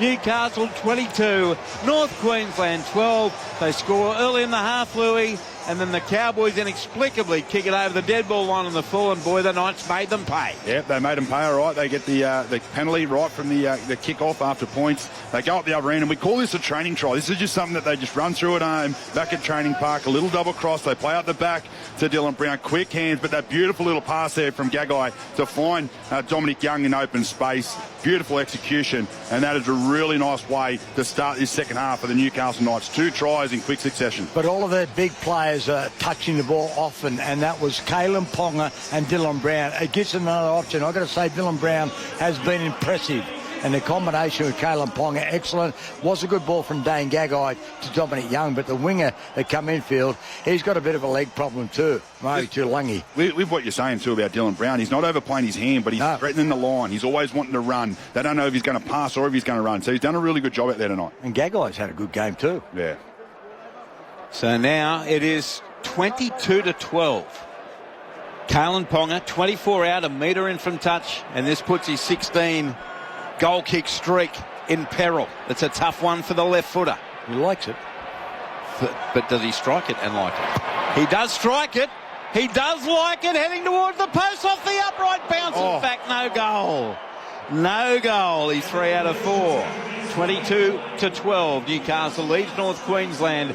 Just under 31 minutes remaining in the season opener. And then it's Bulldogs v Dragons on the text line. Hurrah, the football is back on the radio. Life is grand when we hear you all. Go the Cowboys this time, says Helen in Brisbane. Thank you, Helen. Andrew, John and Luke, welcome back. So great to hear from you in 2026 from Dan in Brisbane. 0467 920 222, and you can text through to the team right through until 6:30 tonight. And Drinkwater MIA, Purdue at fullback, and the Cowboys win, reckons Andy at Terrigal. It's from the kickoff. They nearly made a mess of it, the Newcastle side, but Solo plays it. 2 out from his own line to Crossland. Goes left to Marju, and he's taken by Marnie and McIntyre and Lukey. 8 out from his own line, Crossland. Sends the ball away left centre field. Knights have it. About 14 out for their own goal line. Leading by 22-12. Now it's Croker on the left edge. With the offload away to Best. Across there comes the defensive Chester. And Burns, and he lost the ball, Braden Best. So they've forced an error. That was really good hustle there from both Burns and Chester. Error from Bradman Best that you don't see very often. And the Cowboys will get a scrum feed in great attacking position. 10 gone second half. Knights 22, Cowboys 12. Oh, he thought he was going back. He thought he was going out. Hang on, my beating heart is just joyous at the moment. What is it? It's Farnsey being played in Vegas. How good. You can't get any better. Oh, how good. I actually think Bradman Best was going. He thought he was going a lot closer to the sideline than he was there. And that's why he tried to hit the ground and offload back. The Cowboys win the scrum, 34 metres out. Comes inside to Griffin Neame. Taken by Croker, Frizzell and Crossland. 32 out for the Knights line. Played to Marnie. He goes to his right. Drinkwater away to Dearden. Back on the inside to support. And the tackle comes in 23 metres out from the Newcastle line on Tom Chester. He plays it to Marnie. Comes left to Cotter. A show and go from Reuben Cotter into the defence of Ponga, Crossland and Saulo. About 11 out from the goal line. And I agree with our listener on the text line too. They look so much sharper with Purdue at fullback. Here's Dearden. Tackle 5 metres away. 2 tackles left for the Cowboys. Marnie. He comes to the left. McIntyre set restart. Dylan Brown offside. It goes away to O'Donnell, nailed by Dane Gagai. But it's a set restart for the Cowboys. And they're only 7 metres out. Marnie dummy half. Sends the ball away to the right side. And fresh onto the field for the Cowboys is Matthew Lodge. His first hit up for his new team. 2 metres out. Plays the ball and it comes left to right to Cotter. And he's going to be taken by 3 defenders, including Ponga and Crossland. A metre or 2 out from the goal line. Cowboys attacking down by 10. 3 tackles to go. Marnie flat ball Lodge. Waste of a play. Lodge is a metre out. Taken by Saulo and Frizzell. Marnie awaits a dummy half. Comes to the left out the back to Dearden. Dearden links up with Clifford. Clifford through one. Little stab kick coming through. Oh, brilliant! Murray Tulangi gets there first. Dives onto the bouncing ball and gets it in before the dead ball line. Try to the Cowboys. They hit back again. 12 gone second half. Newcastle 22. North Queensland 16. Tulangi has a double. And Luke Lewis, that was great vision from Jake Clifford. Yeah, absolutely. The vision from Jake Clifford. As soon as he knew that he got missed in that tackle, he looked up. You can see Dom Young's come in. He's got the back there of Dane Gagai, and he gets a beautiful little kick, gets the weight right. Murray Tulangi comes flying through. He gets the bounce up in the air. All he has to do is get it and put it down with 2 hands. He does that beautifully. And that's a great way to strike back there for the Cowboys. They've been under the pump. They finally get an opportunity and they make Newcastle pay. Well, it was great instinctive play there by Jake Clifford because he was rushed and Dylan Brown had tried to bustle him. He missed so, got away from him, took 1 step and realised that back line, that defensive back line was sort of askew, and as a result he put the kick in behind. Dominic Young was up, so was Dane Gagai, and Murray Tulangi knew exactly what was happening, but brilliant play by Jake Clifford. Yeah, and not a great 60 seconds for Dylan Brown. He gave away the offside for the set restart and then missed that tackle and Clifford. So I think that's now a dozen times Murray Tulangi scored 2 tries at least in their game. Yeah, and the second time against the Knights. Safe to say he's morsel on morsel. He's a leading try scorer at the moment too.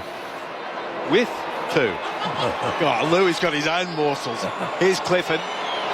About 8 metres in from touch. He strikes it, likes it, and kicks the goal. Geez, kicking beautifully, Jake Clifford. He's 3 out of 3. 4-point ball game. Newcastle 22, North Queensland 18. 13 minutes and 19 seconds gone in the second half. And it may not be the purest, most amazing game of rugby league, but this is in keeping, Louis, to so many games we saw last year. It is thrilling in its own way, and the momentum changes in a blink of an eye. Yeah, absolutely. This game, it's so fast, and now it comes down to one error now, Maury, in the wrong part of the field, and then all of a sudden the game just switches straight like as quick as you can say. But that's what I love about our game. You don't know who's going to win until the last minute. The kickoff goes downfield. I thought it was going out in the full as well. Clifford away to Lodge. I know you made me look up from my laptop very quickly. 12 metres out from the Cowboys line. Played to Clifford. He sends it away to the right edge. There's no wind there, Louis. Cowboys 15 out from their own goal line. Taking the tackle there is Kai O'Donnell. Played to Marnie. Goes centre field away now to support Lodge. Caught 25 out from his own line. He plays the ball to Marnie. This is Lodge actually hitting the ball up at first receiver.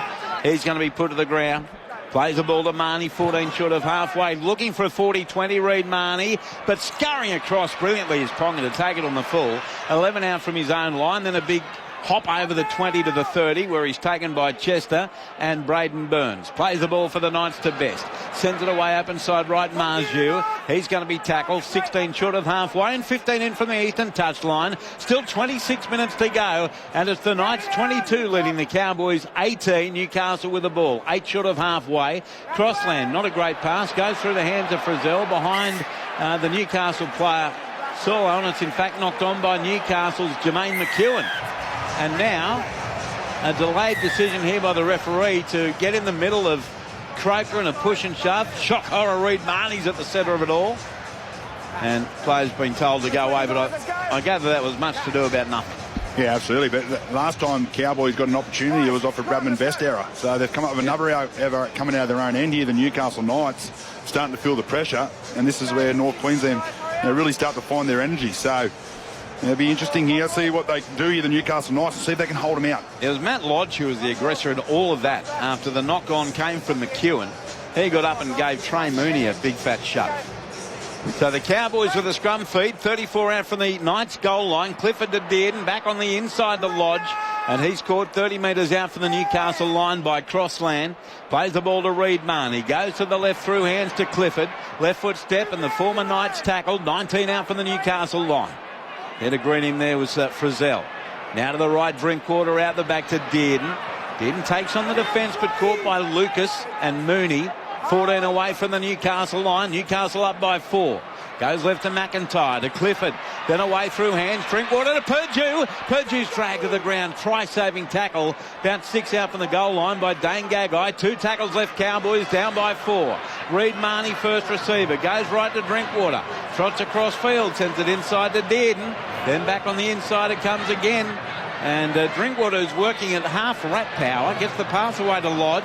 One-hander back to Clifford. Clifford sets the pass 18 kilometres forward, and Newcastle diving on just outside their 30 through Gagai. That could be one of the worst plays we see all year. That's the worst set of 6 you'll ever see. They've been dominated in the turnovers, or should I say turnovers, from the offloads by Newcastle. They tried to catch them up in one set then. They come up with about 6. All of them look like they're going to be dropped, and the final one was dropped. Here's Newcastle with the footy. Dylan Brown caught on halfway there by Clifford. 20 in from touch western side. Ball played to Crossland, goes left. Frizzell away to Sandon Smith. Linked up with support. Tackle made on Lucas, courtesy of Dearden. 7 metres in Cowboys half. They go left side to Kalen Ponga. Takes on the defensive line. Got away from Lodge. One-hander back to Crossland. They keep it alive out the back to Dylan Brown. Brown across field. Purdue's there with Clifford to bring him down. 35 out from the Cowboys line. Last tackle. 17 gone second half. Newcastle 22. North Queensland 18. A kick with backspin on it there from Sandon Smith. Scooped up by Braden Burns. He gets away from 1-2. And now Burns held on to by Lucas Best and finished off by Mooney. 18 out from the North Queensland line. Dearden dummy half. Sends it right to Chester. Bounced off Sandon Smith into Mooney and Best. Played to Dearden. Goes open side left to Lukey. And he's going to be claimed here in the defence. Thomas Cant is on the field now for Newcastle. Marnie. He comes left away to Matt Lodge. Runs into Crossland and also McEwen. Held is the call from referee Klein. 8 short of halfway. Marnie darts from dummy half. We haven't seen that from him. Good run. Caught by Mooney. 6 metres in Knights territory. Centre field last tackle. Drinkwater. Terrible pass. Good hands by Clifford. Clifford puts up the kick. Getting back there, Dom Young catches it 3 out from his own line, runs away from Cotter. But Cotter got some part of his body onto him because he slips into Dearden, 5 out from the Knights goal line. Played to Sandon Smith, to the left Marju. Taken by Dearden and Marnie, 15 out from the Newcastle line. 22 minutes to play, and it's 22-18 in favour of the Knights. Luke Lewis, John Gibbs, I'm Andrew Moore as we begin a new season here on ABC Sport. Now it's Bradman best at first receiver. Taken by Cotter and Marnie, mid-quarter halfway, Knights territory. Crossland goes to his right across to Thomas Cant. Tackled 7 short of halfway by McIntyre. Dummy half Crossland. Goes left to Smith with a clearing kick.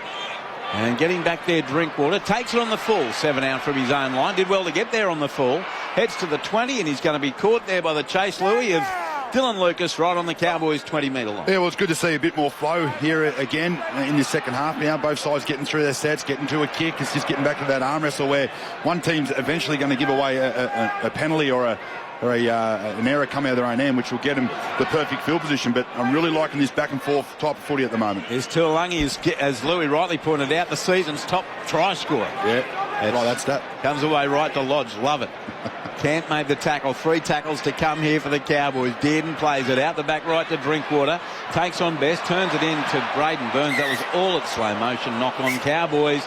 Newcastle will get the scrum feed, Gibbsy, about 8 short of halfway. Knights 22, Cowboys 18. Well, he's come out with all his trademark movements, Scott Drinkwater, but there's no doubt he is not running at full power. You said he's going half-back power, maybe a little bit more than that, but he's not putting the opposition at alert. You know, he's normally really quick and he's diving here, diving there. Well, he's explosive, isn't he? He is. He's just doing it, as you said, slow motion. And it was so slow, Braden Burns didn't believe what was happening. Mind you, he'll be kicking himself, Burns. He should have caught that. Here's the scrum. Fenton 1. Ponga gets the ball away right. Sandon Smith links up with support. And Knights, Louis, 5 short of halfway. No, I was going to say, it was just a sitter. That pass was a pretty easy one, but he just switched off for a split second there. So now Mooney plays the ball, centre field to Crossland. It goes left to Cant. Marnie's there with Lukey. Good run, though, by Thomas Cant. 20 minutes gone. 20 minutes left, second half. Knights 22, Cowboys 12. Is down inside ball from Brown to Mooney. Pass goes backwards 10 metres on the ground. Scooped up by Jacob Safidi back on the field. Caught by Cotter and Lodge. 40 out from the Cowboys line. 3 tackles left in the set. Now Crossland to the left. Smith, Ponga, quick hands Best. Quick hands Marju, and the ball bounces off his hands over the eastern touchline. So Newcastle made a bit of a meal of that, and the Cowboys will get the ball by the changeover. 19 minutes 20 to go. Newcastle 22, North Queensland 18. Incidentally, if you are wanting to hear the latest on the developing events in the Middle East, you can tune in to News Radio or on the television ABC 24, and you'll get through either of those outlets rolling coverage as that situation unfolds.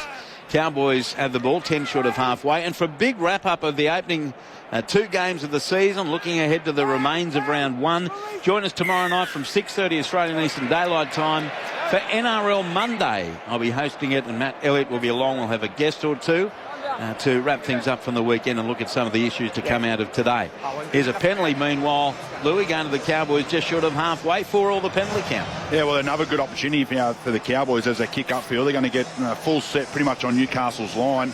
Newcastle's got to find some energy here. I feel like they need some changes. They're looking a little bit flat in defence. So now the tap taken, 30 out from the Newcastle line by Purdue. He sends it right to Kai O'Donnell, who's tackled 23 metres out from the Newcastle line by Trey Mooney. 20 in from the western touchline. Marnie goes right. Jason Taumalolo on now. He's back there for the Cowboys. Caught 12 out from the goal line by Gagai. Played to Marnie. Goes right to Dearden. Links up with Lukey. He's been very good for North Queensland. Helam Lukey backs his way into Best and Smith to within 2 of the goal line. He nearly walked off the mark, but he plays it to Marnie. Goes left to Drinkwater. Plays out the back to Tom Dearden. Then away to support. Clifford to Purdue. Spins away from Gagai. Cleaned up. Great tackle. Dylan Brown 4 metres out. Now from dummy half. Murray Talangi looking for a 3rd try. He's taken a metre out from the goal line. He'll play the ball to Purdue. Last tackle. Comes left to right. Clifford to Dearden. Dearden, they run it. Away to Drinkwater. Cut out ball. Finds, it's an intercept by Marju of sorts. The pass from the setter Chester looking to link up with Burns is knocked down by Marju and over the eastern touchline.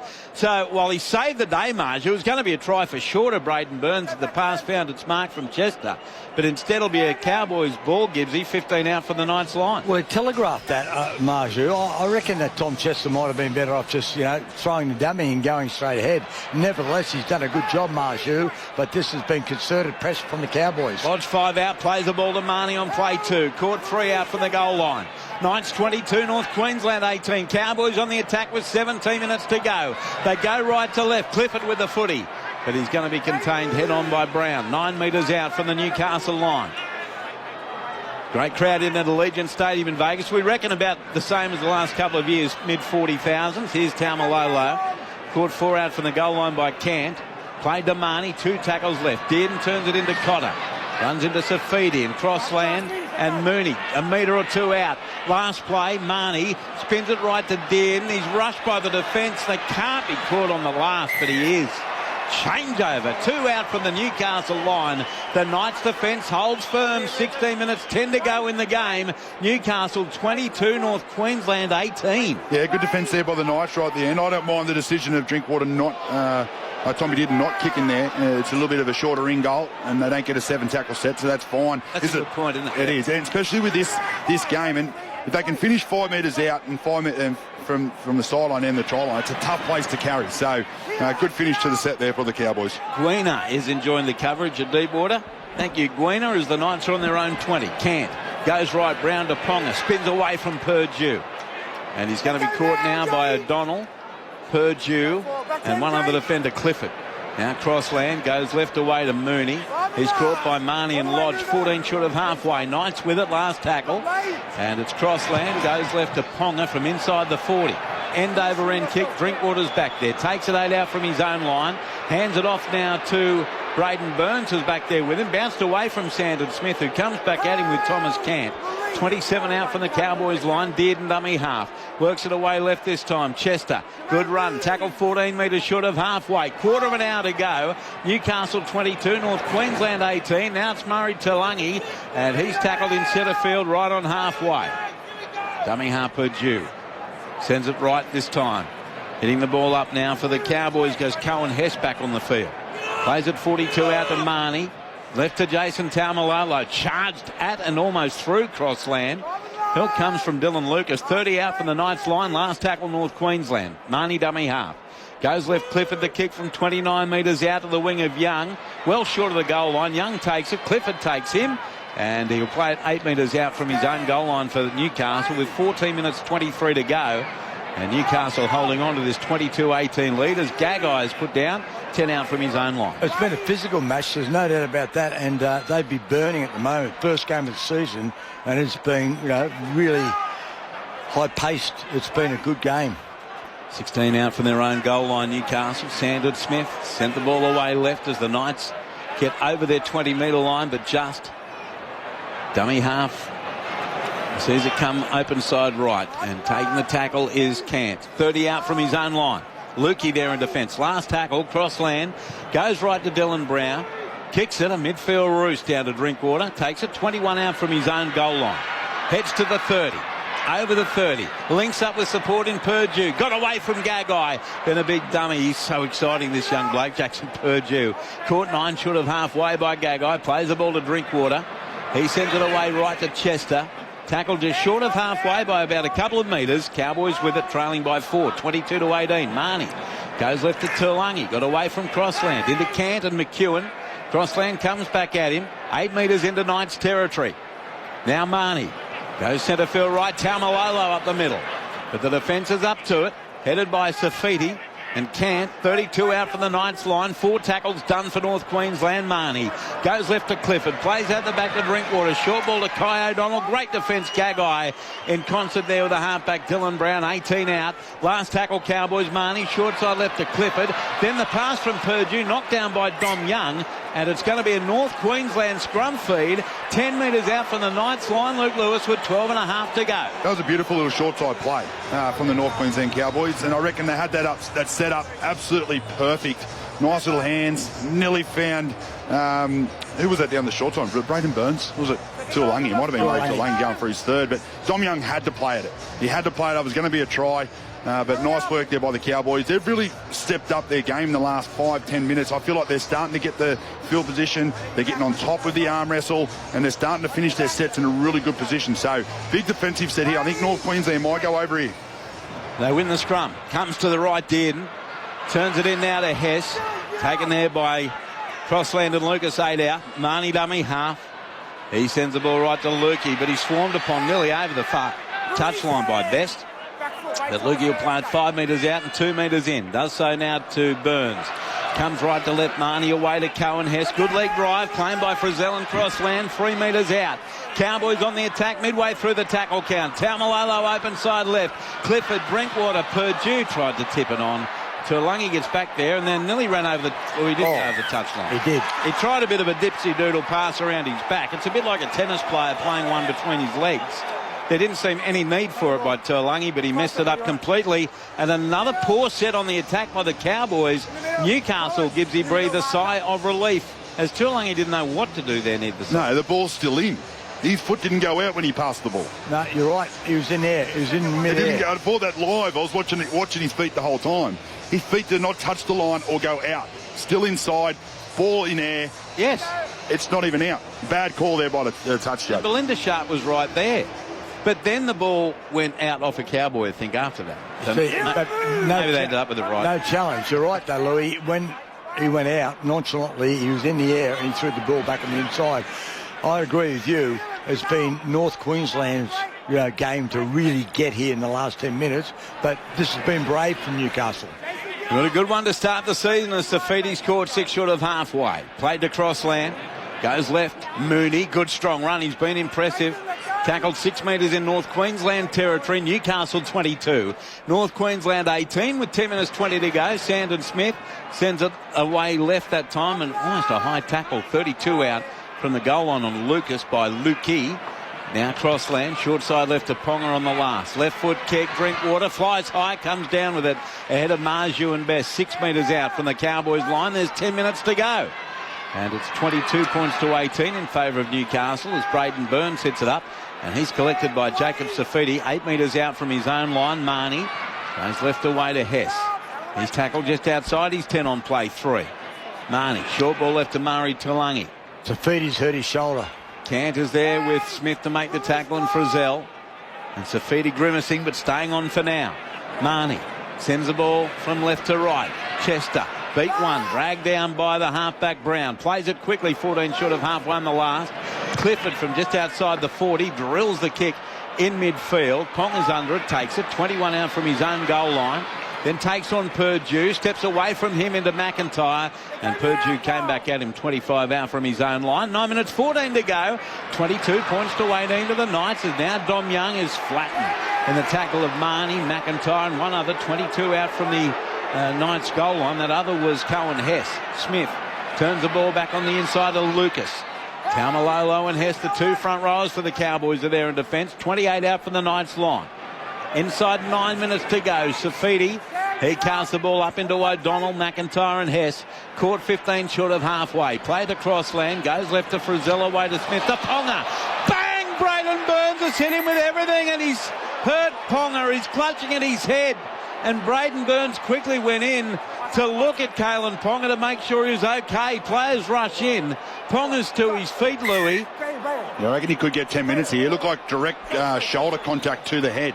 This will be interesting here. Does he jump up? Bulls. What do you think? Doesn't jump up. I'm saying 10 minutes. Yeah, he hits him in the head. Yeah. But you got to remember, Nathan Cleary got 10 minutes and he hit shoulder on shoulder. That's direct shoulder to head. Shoulder to head has to be gone. He looked away, but that was a mitigating circumstance. But Kalen Ponga, with all the problems he's had, Braden Burns is in trouble here. 8 minutes 39 to go. He'll be called out now with Ponga back on his feet. Let's have a listen to referee Ashley Klein. I love how Callan just with a head, you've left the ground on the court, we're in the bin for 10. There you go. Yeah, good call, Louis. I love how Callum Ponga bounces back up. I know you're probably still going to have to go off and get a HIA. I do believe he'll go off. He'll probably get a call in a minute. But that'll be the end of his game if he does, and they need him on here. He's been very good, Callum Ponga. He's done some brilliant things, but he's been more solid than usual, Louis. Yeah, he has. He's had a tough game. He's not overplaying his hand either. He's doing a really good job. It is a huge blow for them, though, losing him for the rest of the game. With 8 minutes 39 to go. And Knights find touch on the eastern side. Cowboys down to 12 men for the remains of the game. Knights to start this set 5 metres in North Queensland territory, leading by 4. As Sandon Smith passes it right to Jacob Safidi, taken there by Lukey and Hess. And looks like Ponga staying on. I can't even believe that that's the case. For now. Back on the inside it comes to Mooney. Caught 38 out from the Cowboys line. Crossland dummy half. Goes right to Dylan Brown, away to Ponga. Ponga takes on the line, caught by Clifford and Purdue. 30 out from the line and about 7 in from touch on the western side. Dummy half is Gagai. Goes left away through hands. Dylan Brown. Now away to Smith. Linked up with Lucas. Taken by Dearden McIntyre. 30 metres out from the Cowboys goal line. 22-18 to Newcastle. Dylan Brown a left foot step into Dearden McIntyre, and he's on his knees. 20 metres out from the goal line. Last tackle Knights. Crossland. Open side right to Smith. Crossfield kick from 20 metres out. Well short of the goal line. Dom Young with the catch. Got away from Purdue. A pass back to the front row, and Mooney reaches out to score. 7 minutes 30 to go, and Mooney, first game for the Knights, is loving it. Knights 26, Cowboys 18, 7.5 to go. Luke Lewis as the Knights celebrate their 5th try of the game. Yeah, brilliant work here by the Knights. They obviously got one play down, the Cowboys, but they didn't overplay their hand. They didn't try and score off every play. They were happy to get through their set. A really nice kick over to Dom Young. Comes up a really nice catch. I thought he was going to break away and go himself, but he can still feel himself falling down. Gets a really nice offload. And Trey Mooney, the man on the spot, he does a good job here too. He gets pulled down by Cohen Hess. He reaches out and gets the ball down without that arm touching the ground, so it didn't become a double movement. Good work there by the Knights. Yeah, really controlled play there. Good kick also by Sandon Smith, who came into the game as replacement for Fletcher Sharp. Good kick. But really, Jackson Purdue should have been going for the ball. He gave an opportunity for Dominic Young to get the ball in his hands, and Dominic Young is 7'6", and as a result, he can just offload. He did that, and it was really good work by Trey Mooney not to get excited and sort of do it too early. Well, when he's finished with footy, he can have a career as a juggler, Trey Mooney. That was brilliant. So it's 26-18 to the Knights, 6 minutes 14 to go. Roy and Siegfried. I don't know that they're working a lot at the moment over in that part of the world. Here's Ponga. Let's see, kick 3 from 4. 5 tries to 3 to the Knights. 6 minutes to go. 12 Cowboys on the field with Burns in the bin. And Kalen Ponga, who we thought was going to go for an HIA, is still out there. He missed with his last shot. Looks to begin a new streak. Strikes it, likes it, kicks the goal. He's 4 out of 5, and Newcastle 28, leading North Queensland 18 with 6 minutes to go in the season opener here on ABC Sport. On the text line, 0467 920 222. Great to have the team back on the airways. Footy's back and all is right with the world. Looking forward to a big season. Go the Eels, says Joe from Newey. Thank you, Joe. Afternoon, gents. Nothing makes my day more than hearing you back on the radio, Maury. Thank goodness you've recovered and back into action. Stay healthy, mate. I'll certainly try, Rob. Thank you very much. Great to hear you again calling the league, Andrew. Go the Dragons from Jason in Melbourne. Thank you, Jace. Can't wait to head back to your part of the world on Thursday with Louis and Ryan Hoffman. Here's the kick. And Bradman Best has the short kick-off for the Knights. And he'll play it about 13 metres short of halfway. Wonderful to have you back with the attendance in Las Vegas. If they're estimating around 40 to 45,000. Remembering it's been reported 30,000 have travelled from Australia. That's 15,000 of the 300 million that are Americans. Not a very good attendance when you look at it that way from Carl in Brisbane. Yeah, but it's exactly what the NRL planned for. They're thrilled that 25 to 30,000 and making the journey from Australia or the UK or New Zealand every year over to Vegas, because that's what they want to make it a global thing. Here's Ponga. Goes to his left to Lucas and caught 34 out. Having said that, no doubt the NRL would want to learn that more Americans have gone this year, and that continues to build even slightly. Ponga the kick on the last. Drinkwater can't get there. It's tapped back by the Knights. Through Taumalolo to Frizzell. Still the last across land, 25 out. Now a stab kick from Smith. Gets away from Clifford. Heads to the goal line. Clifford drives in goal and just gets the ball back into the field of play despite the presence of Thomas Cant. He couldn't. And it comes away left now to Purdue. He's going to be taken 10 out from his own line with 4 minutes 44 to go. 26, make it 28-18 in favour of the Knights. And Cowboys now in their own 20 through Murray Tulangi. Caught by Crossland, plays it to Purdue. Spins it right to Dearden. Dearden dummies goes himself into Frizzell, Lucas and also Kent. They've done their homework on Thomas Dearden because he often, from that broken field play, throws the dummy and goes, has not made a break. His chance out wide. As it's Clifford linking up with support. And Purdue tackled 10 short of halfway. Last play, Cowboys. Drinkwater runs away from one into more trouble. Got away from a second, put through a little stab kick behind Bradman Best. Getting there first is Chester, but he's taken by Best 10 metres short of halfway. Now, was it touched? It was. 6 more tackles here for the Cowboys. So that ended up being a very smart bit of play from Drinkwater. Comes left to Hess. He's nailed 28 metres out from the goal line by Mooney and Safidi. Marnie a one-handed pickup. Goes left to Taumalolo. Left foot step now. Caught 24 metres out. Make it 14 out from the line. Centre field, Marnie. Goes right to Dearden. Short ball away, Clifford. Knocked to the ground by Smith. Finished off by Lucas. 5 out from the Knights goal line. 2 tackles left, Cowboys. 3.5 left. They need to score here and now. Dearden goes left, Drinkwater away to O'Donnell. Taken one-on-one by Brown.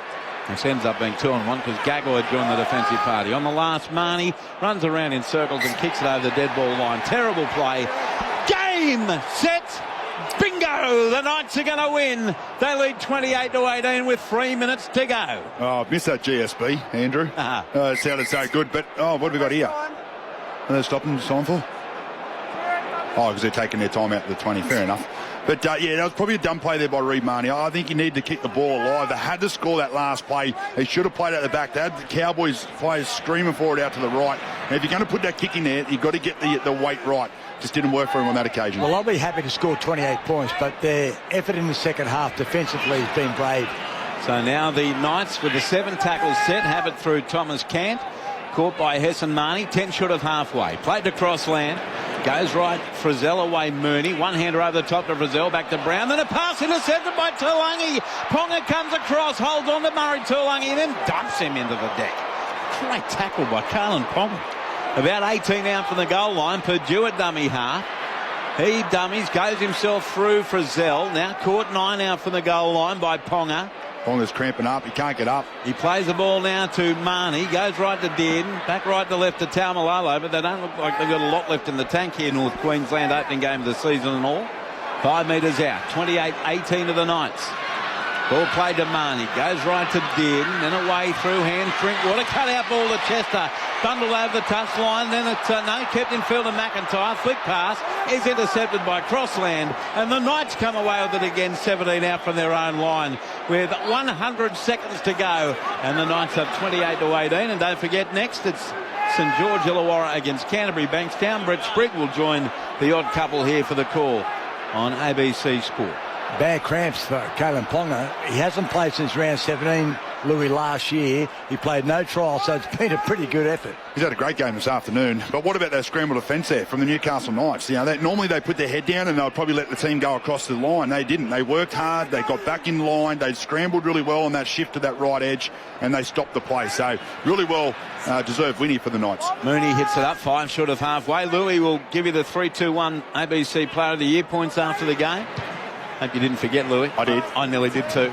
Kick downfield taken by Drinkwater. 14 out from the North Queensland goal line. He steps into the defence. 18 out from his own line. Under 1 minute to play in the 2026 season opener. That the Knights are going to win over in Las Vegas. Here's Chester. Hits the ball up. I don't know how many questions the Cowboys have answered about their season ahead. Dearden dummy half. Spins it away left. Drinkwater. Clifford. Then on to support. The tackle's going to be made here on O'Donnell by Safidi, Brown and Gagai.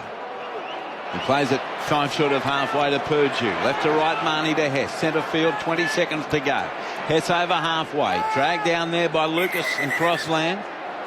And time off, says referee Ashley Klein. As Cohen Hess is told to go back and play it. And he's got blood streaming out of his forehead, just above his nose. And the trainer's going to come out with 14 seconds to go. 5 tries to 3 to the Knights. And now Cohen Hess with the trainer. There's only 14 seconds left. And the players, we'll get to that in a sec, because Doubts play on with Hess out the back. Comes from right to left, Marnie to Taumalolo. He's put on his side by Canton Brown. 38 out from the Knights goal line. Last tackle for the Cowboys, last play of the game. And Dearden sends it skyward 38 metres out to the wing of Dom Young. He loses the ball, recovered by Kalen Ponga. And Ponga just hits the deck. And O'Donnell puts 2 hands on him. And that's it. Newcastle's won. Great start to the year for the Wooden Spooners of 2025. Newcastle have beaten North Queensland 28-18. And hard not to feel very happy for the Knights fans, Louis, but also for new coach Justin Holbrook. Yeah, stoked for Justin Holbrook. Good fella. You can tell he's put a lot of work into them. They look pretty fit. The Newcastle Knights, they defended really well. I thought their tackle technique, especially in the opening 20 minutes of the first half and the opening 20 minutes of the second half, until the fatigue kicked in, was really, really good. Their line speed was brilliant. I thought Dylan Brown did a good job in his first game in number 7. Didn't overplay his hand. Kalen Ponga back at fullback. Yeah, it was a really good performance. They'll go back and they'll know they weren't perfect and they've got a lot to work on. But I really liked their attitude tonight. I thought they turned up for each other. They ran harder. They tackled harder than the opposition, and they competed on every play. So very well done. I think they did a really good job. They were brave in the second half, and their attitude was excellent. There's no doubt about that. But, wow, the Cowboys had opportunities to do something in the second half. I thought their strategy was better than Newcastle. They came up with offloads, got away to that start.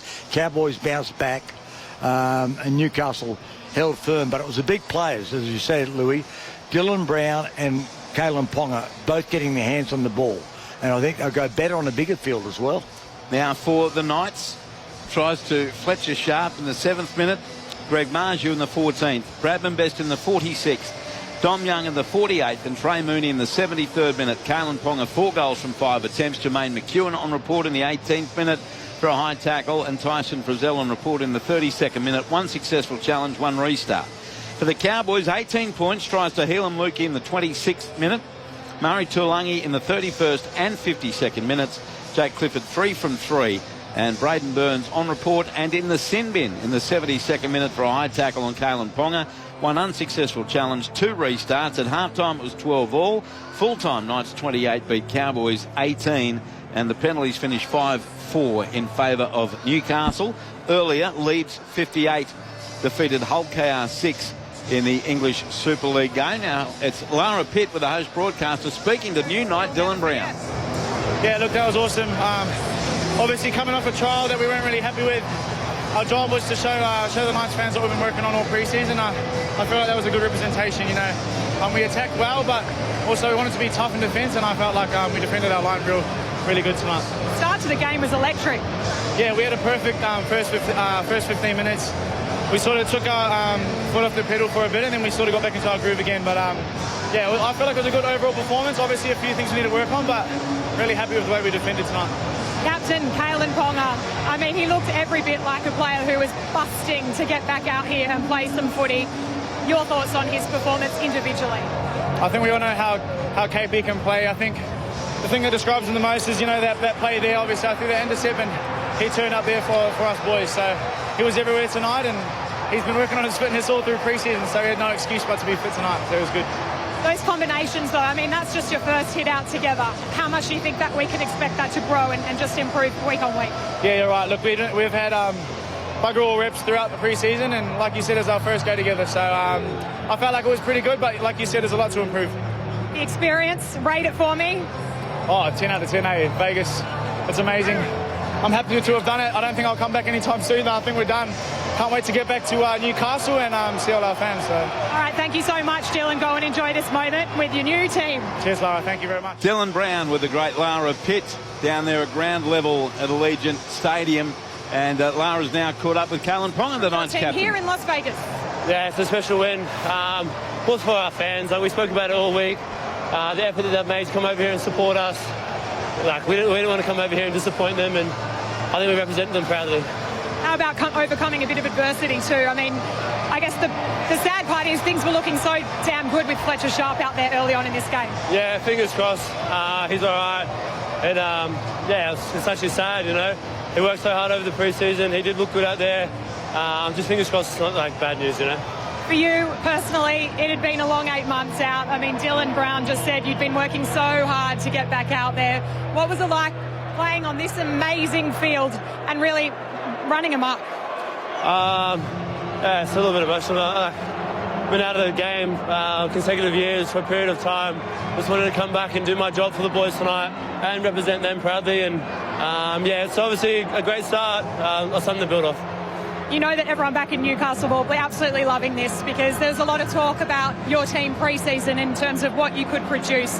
How much confidence does this give you and the team? A lot of work to do. Who cares about the noise?